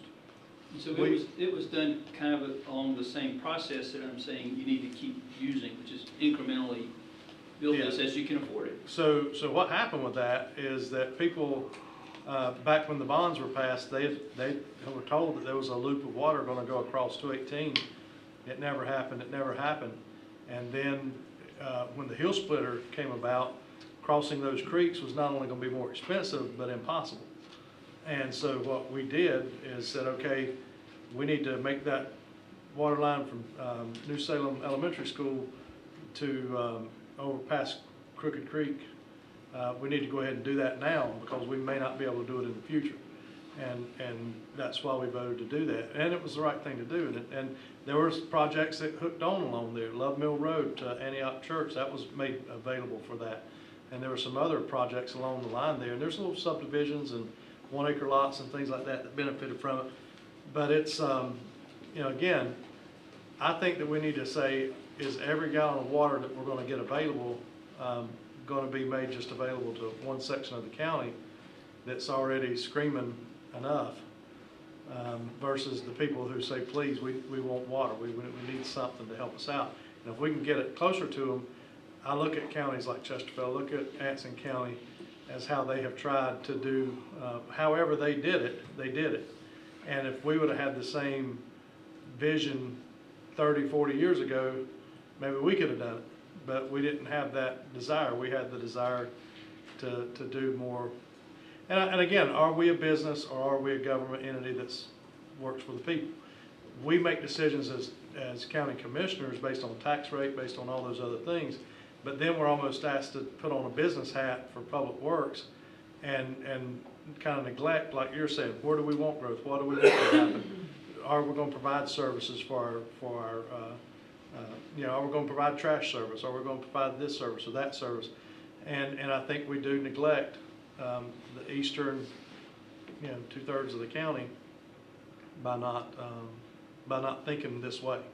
And yes, it's going to be expensive, but there's a lot of things that we do are expensive. A lot of projects that we undertake are expensive. And if we're looking at getting water in for $600 million and we don't bat an eye, I think we can do this for, what was it, 200 or 300 million? Half the cost to do this? At least 200. Yeah, so about half the cost of what we're talking about to do just this.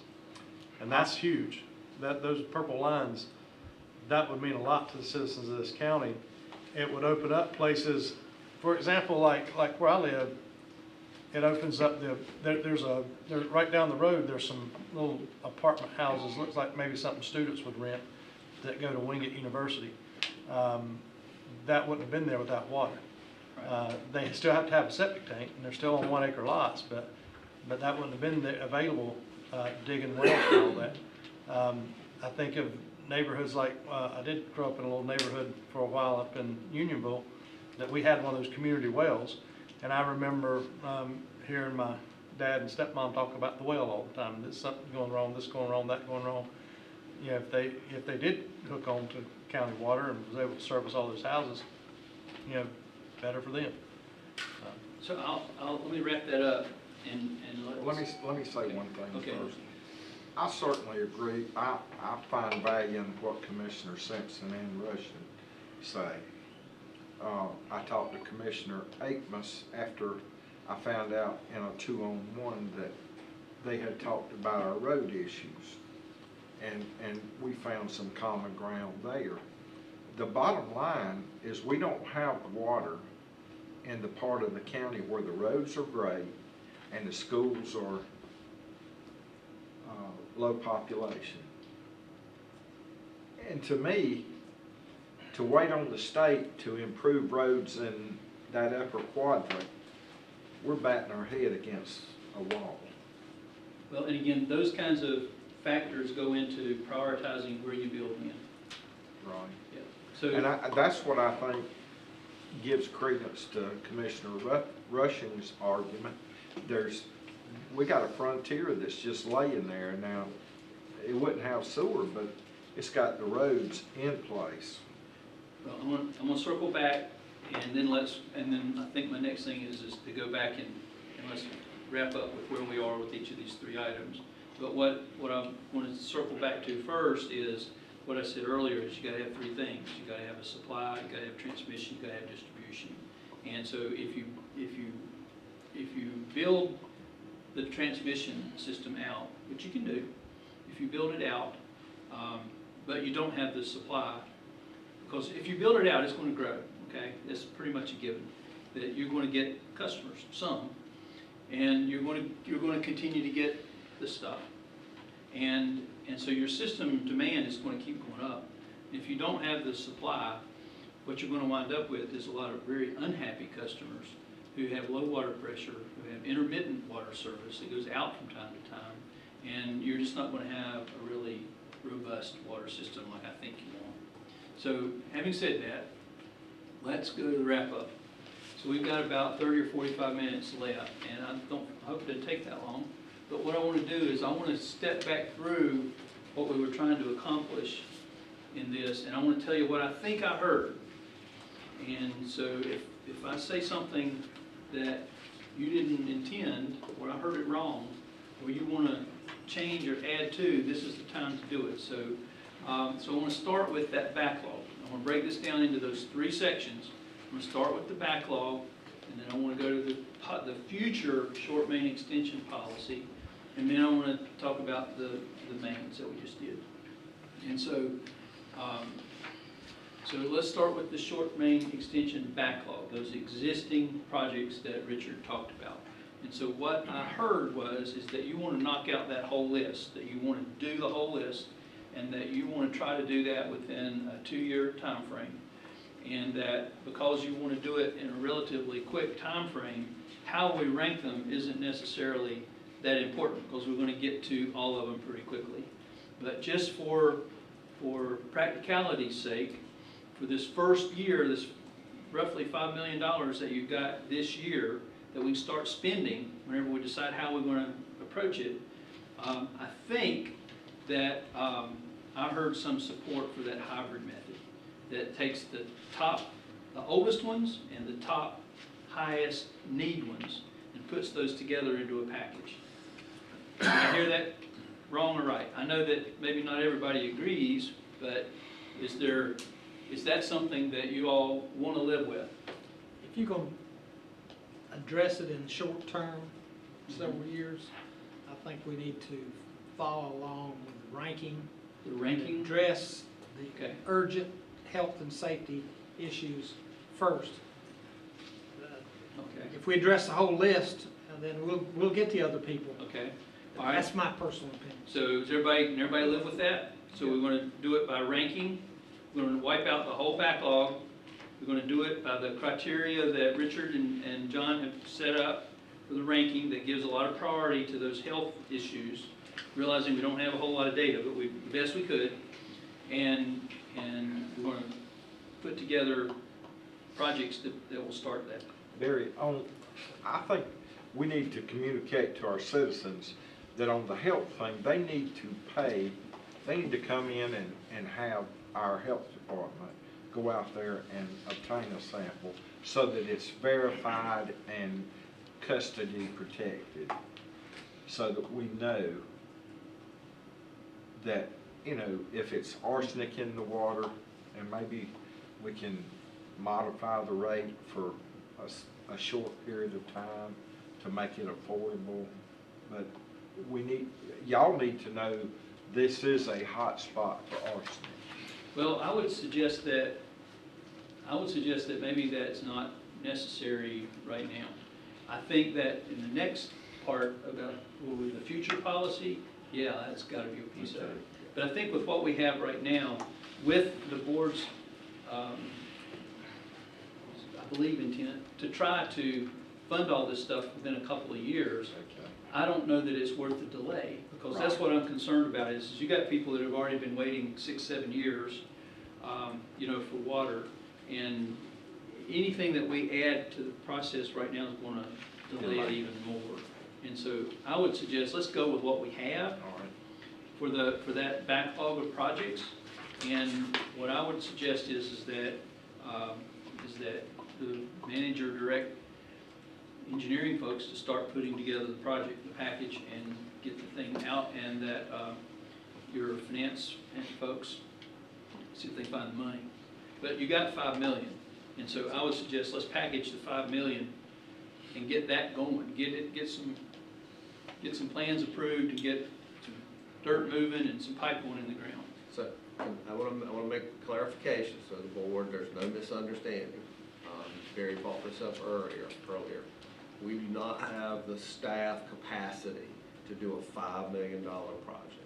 You're gonna have consulting engineers to actually do a $5 million project. I just want you to be aware of that. We want to do it, but I don't want later on there to be this misunderstanding that internally we were able to handle all $5 million design for that big a project. We can't. We don't have the capacity to do that. As long as the board understands that, that's how we're going to move forward with it. Couple of questions with that. Some of these projects have been out there since 2013. Why have they not been designed already? There's no money, They've been funded. no funding for That's it. not how the process works.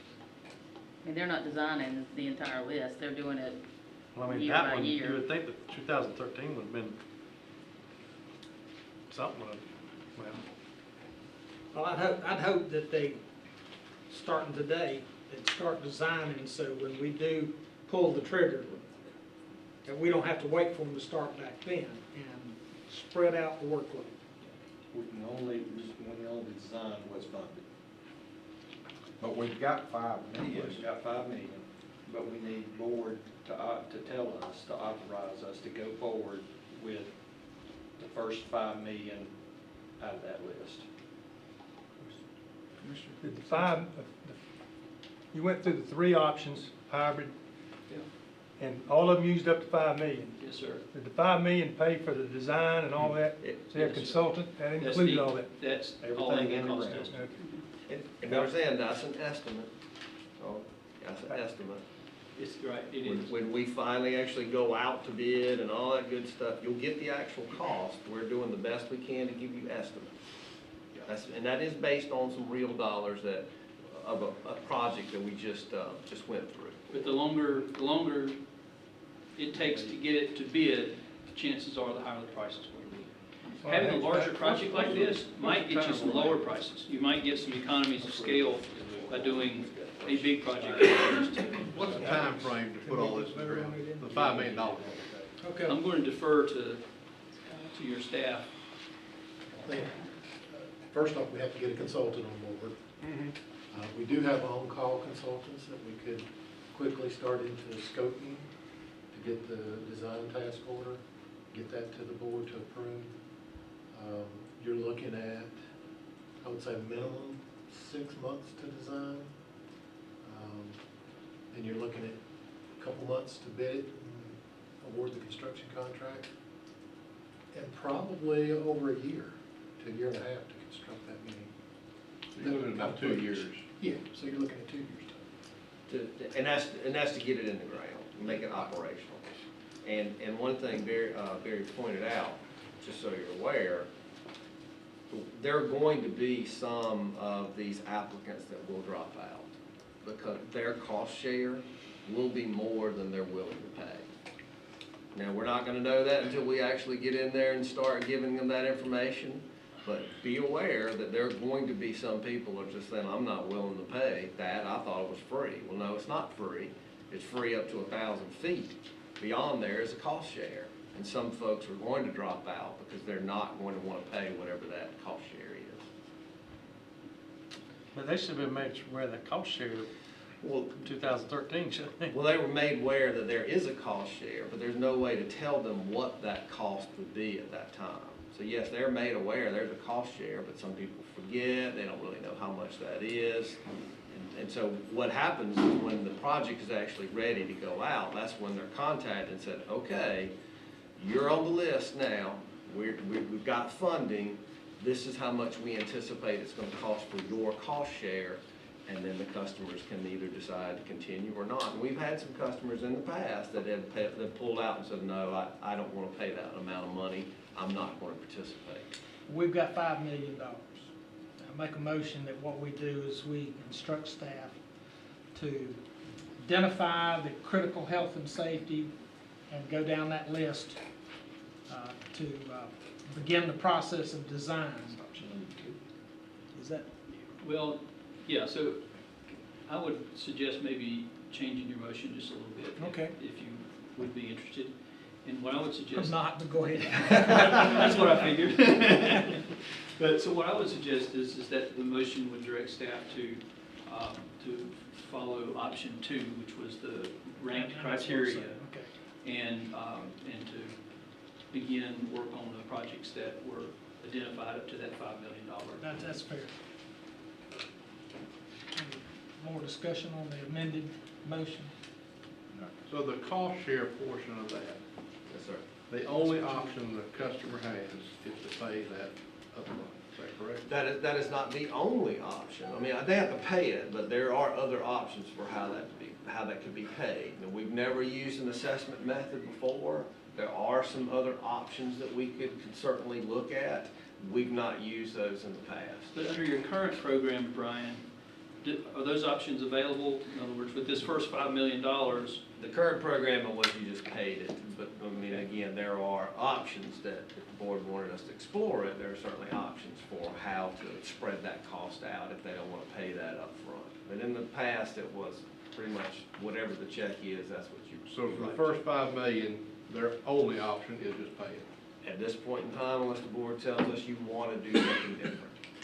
Right, we're simply following the current policy. No, I understand that. I get Yeah, it. the only thing that's different from the current policy here is the prioritizing of which way you're going to approach them, and the fact that you're going to try to do them all in a couple of years.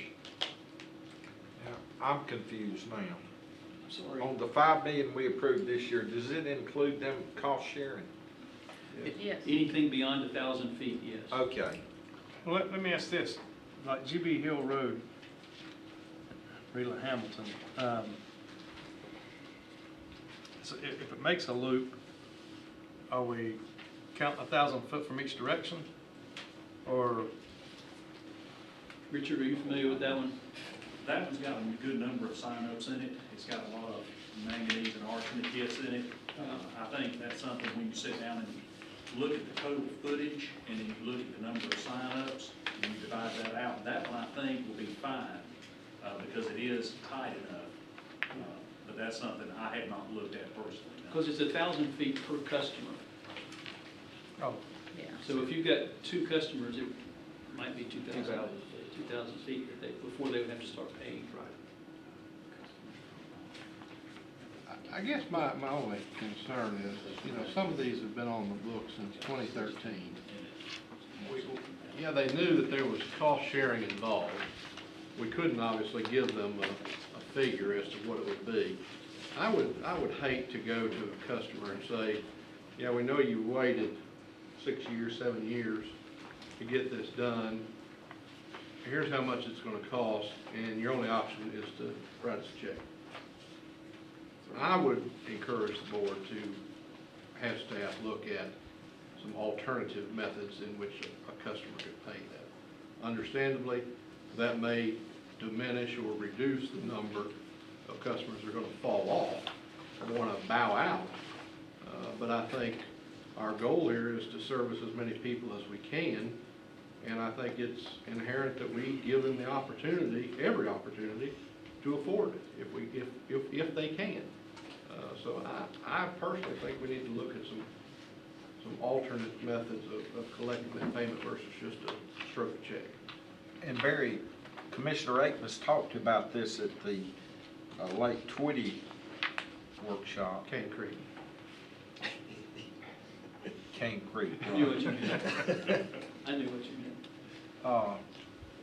And I think we talked some with Mr. Crook about it becoming such as property tax, establishing a period from the pay it. An assessment, yeah.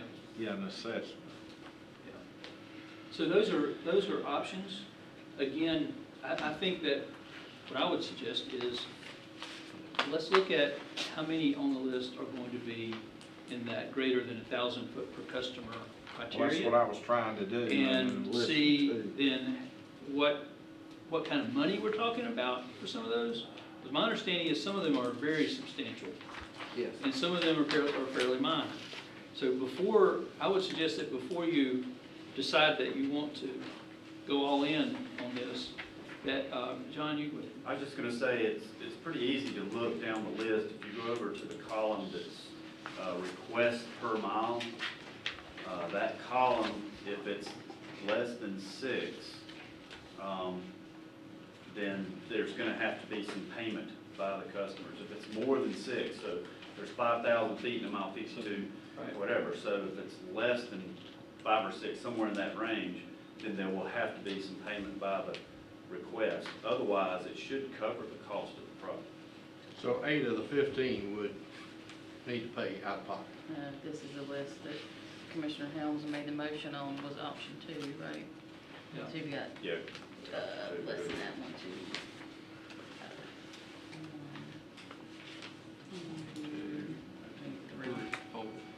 Less Not a than lot. 6. Well, and in reality, if I'm thinking about it straight, which y'all tell me if I'm not, it would be everything on the list would be considered, because you're going to do them all in 2 years. And so, unless they take themselves off the list, you're looking at that total exposure. Really, too, Barry, we've got 2 things. We got 5 million already approved, but if we're gonna do it rapidly, we gotta find out how to fund the other 10. Yeah, So right, that's the other piece. that's the other, 2 years, if it stays like it is. Okay, so let me kind of see if I can bring us back to where I think we are at this point. So I think there was a motion to go with the ranking option to get the first $5 million started and get it in the ground. There's, it was clarified that that's going to take outside consulting, engineering, and then the discussion is how to deal with those projects that are in excess of 1,000 feet per customer. And I'm hearing some interest in the county subsidizing that. So why don't you let staff and the consultants go back and look at what that might look like, what the exposure, total exposure dollar-wise is on that, and see if we can come up with a solution. If by subsidizing, you mean financing. Well, what I heard was, I heard 2 things. I heard some interest in financing it, giving them an alternative payment plan, and I heard some interest in don't charge them at all. I thought, did I not hear that? Okay, well, all right, so then the direction to staff then is to figure out that alternative payment plan for those that are going to be in excess of 1,000. Gotcha. Well, I'd assume that the 5,000 that is calculated included the need for a consultant to help you get ready to do it. I'm not, is a consultant included. additional to? No, Well, they it's said included. It's included, okay. Well, then, you know, my motion kind of stands. I mean, if you look at option 2, you've got the ones in green are, and I recognize some of them to be as the highest health issues. We need to start the process to move forward. But I would go back to, if we're gonna say what is outlined on the board under number 2, that doesn't include alternative financing. So I'll support the motion if we include that. With- In other words, you're saying if somebody on the list had a need for alternative financing, we need to look at it. I think we need to present that option, give them that option. Don't just call and Versus tell them just it's gonna telling be them and saying, here, $10,000. you've been, I don't have you're a on the problem. list, but unless you got a $4,400 check for me, you're SOL. Right. I don't like that. May I ask a question? Do, staff, we currently have a process in place for this financing where the bill can be deferred? Not that I'm aware of. And so that would have to be developed? Yes, sir. And is that a doable thing in a relatively short period of time? We'll get to work on it. Well, let me ask you Okay, something so- else. Well, it's not like we're What's your creating a thing? wheel. No, I'm just, I wanted to know if we currently had that mechanism in No, I place. understand. And if we didn't, we're gonna have to develop it. And, I think that kind of policy would have to come back to the board for review and approval. And it would be, It's a board ordinance. For those that do have to pay, the ordinance requires that they pay those monies up front. And they've done that since they entered the program. So that's part of your ordinance, and any change would have to be changed to your code. okay. So we can get, if we have individuals that are interested in that, we can work on that and bring that back to the board. Okay? But the staff could go ahead and the ones that meet the 1,000 square foot. We're gonna start work. 1,000, Start work on it. Start work on We'll those. start work, and then if we have to work with some on this alternative financing, we'll work on that and bring that back, but everybody will be in. Also, do you need approval Process. now that if you call me and I say, no, I'm not interested anymore, that frees up a spot for the next person down the line? It frees up funding to be able to move down the line. So if somebody drops off, we're not just gonna take the ones in green. $5 million worth of project. Yeah, it's whatever you can fund with that available. That's what we're gonna start working on. So we have a motion and amendment by Commissioner Akmus on the funding. Any more discussion? All in favor? Aye. Great, thank you. All right, let's move on to the next one. This is the future policy. All right, the backlog's done, we've dealt with that. Now we're dealing with applications that we don't have yet. So these are people who are going to come to you in the future and ask for a water service extension. Okay, and so we went through some suggestions, and the main biggest point that I heard in there was and I don't know what to call it because we're going to get confused if I call it cost sharing, but is a connection fee implementation. In other words, put some of the cost on the customer in the policy. So did I hear that right? Okay. When it's over 1,000 feet per customer? No. No, we're just talking about the. Okay. The 1,000 foot per customer goes away with the new policy. Okay. And that you would go with a criteria ranking system. The criteria that I had up there seemed to be generally acceptable, and we're ready to move forward implementing. I don't know that I agree that taking 1,000 foot away, because, I apply and it's 3 miles down the road.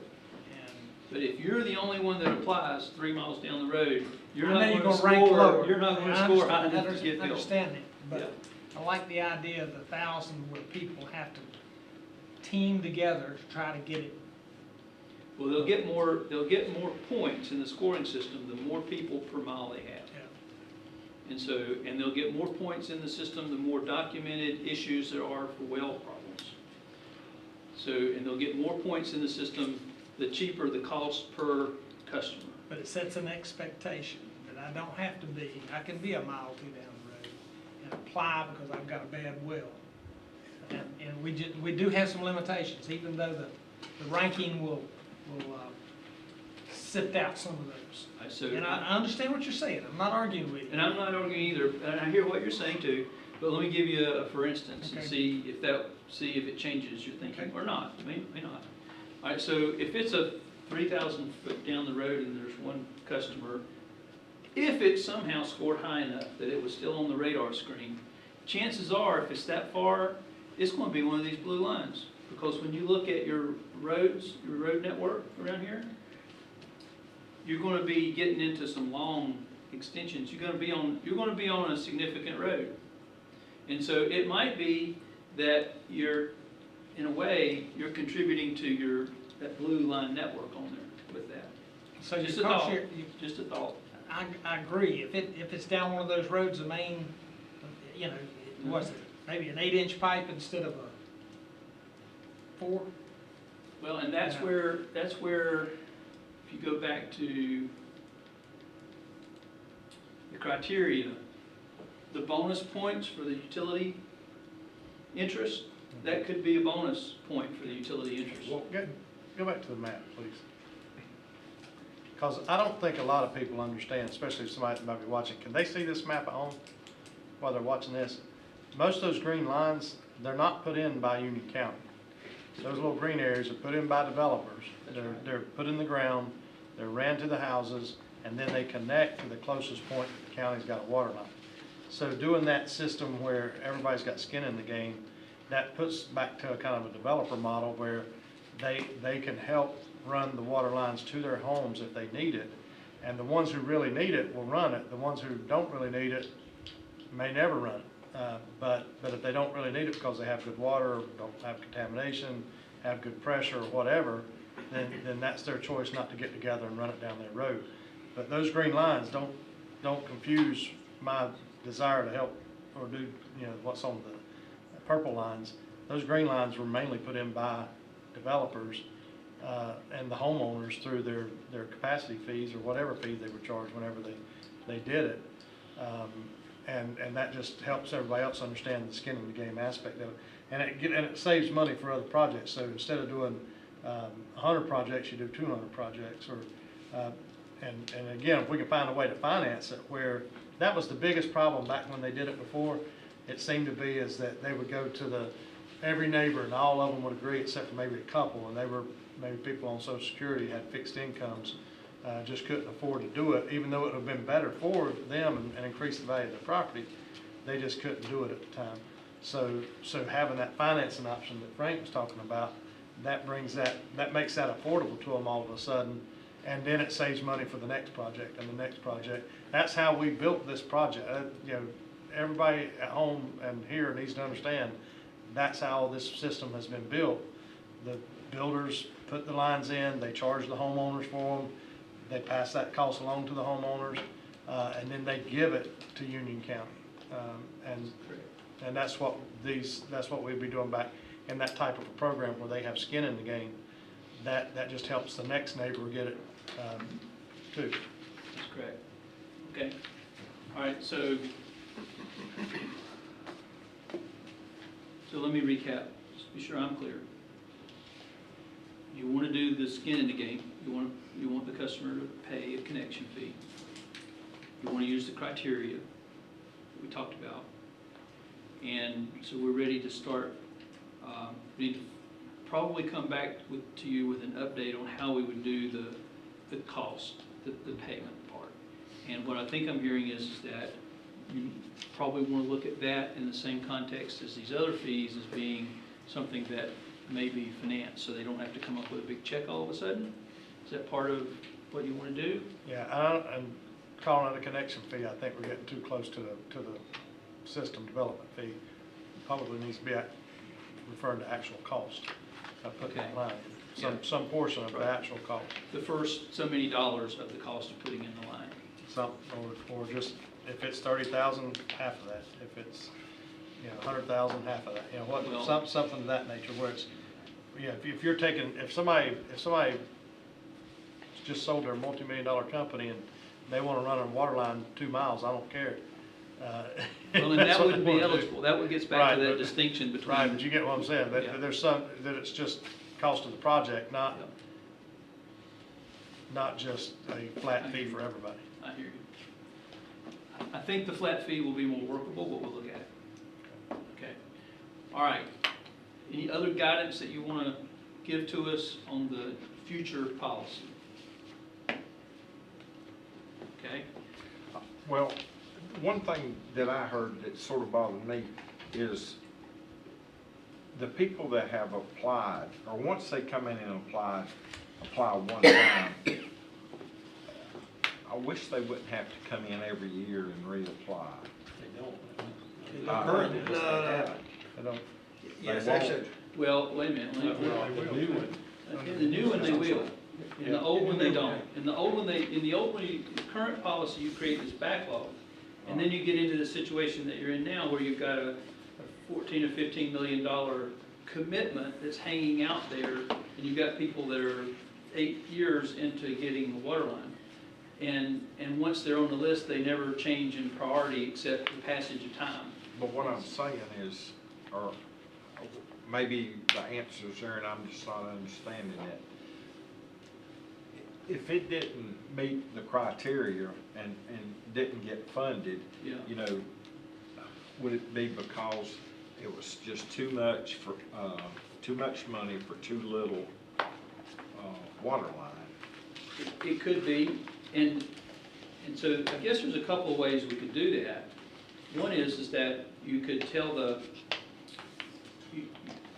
in any case, you don't want to create a backlog, but you could tell the customer that, that they could use the same application, but they don't need to send it back in, you know, unless something has changed.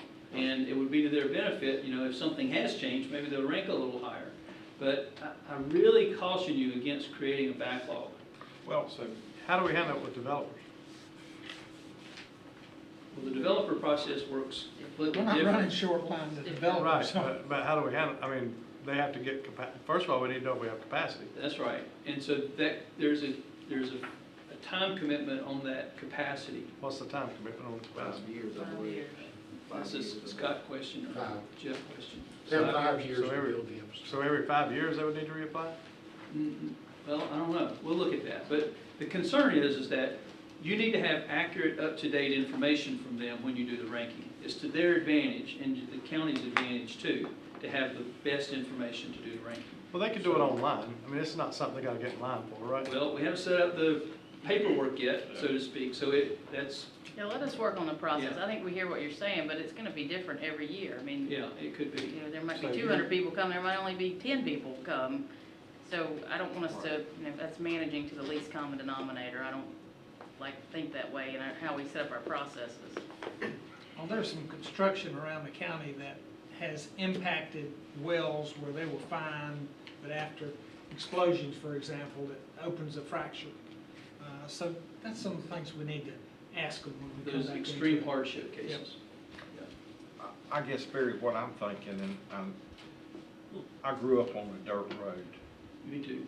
and, you know, it never quit being a dirt road, but if you had to go in every year and cast your lot to DOT, I'm just saying, You're always competing against whoever else is in the list that year. right, but what I'm saying is, could their application not be carried over and then scored, and if they didn't make the scoring, then they just didn't make it? Perhaps if we can figure out a way process-wise so that it Where doesn't it wouldn't be a create, backlog. it doesn't create an entitlement that they're Right. eventually one day going to get it. You see what I'm saying? Yes. It's a scoring, But you gotta set the expectations up front, and they'll understand that it has to be scored each year. Yeah. And we didn't do that in the original, okay. so. I'm just thinking a lot of the people in that condition may be in the senior citizens group. Okay, good. I resemble that. Me too. Okay, so that gets us down to the new transmission mains. And so what we talked about with the new transmission mains is basically wrapping it into your capital program in an incremental approach that's tied in with your master planning, sets performance standards, and designs a system that will grow incrementally based on how much funding the county wants to put into it, and what your priorities are that are driving those locations. And you were gonna give us a priority, which, your recommendation on which transmission lines would be the most effective for the county. I would, that can be done, but what I would suggest to you is that if you're getting ready to do a master planning process, is to roll that into that master planning process. And if you're particularly, I believe there's a land use plan in the works. And so there's a great opportunity to coordinate a land use plan with the water system master plan. And I'm not trying to, I might have stepped on a landmine. Can I don't know if you did or not. What's the time frame for doing a water sewer master plan? Well, we're looking, It would take 18 months. How much? It would take 18 months. 18? So anyway, that I would suggest, there's probably some that will pop right out when your staff takes a look at that map and says, yeah, this one is an urgent, or this one would work really well. There may be some lines like that that are just sort of obvious that you can start building into your capital program, and then to flesh it out and establish which segments, specific segments, you can look at that in a little more detail as part of your master plan. That would be what I would suggest. All right. I think we, so next steps, I think we have accomplished all of that. The staff contact with the current applicants, I think that's set to happen after this direction. And I think it sounds like we may need another shorter briefing with the board over some of the issues that we're still working on before we bring you a final document. Mark, can we ask that our communication department put something out about where we're going? So, for our website and or Facebook to let. I think we'll do that, yes. We had 3 of them here today. All right, I think we accomplished what we set out to do. Everybody feel that way? Okay, all right. I really appreciate your help and your comments and your openness. That's what we needed. This is your policy. We needed to say what you wanted to do. Is there a motion to close special session?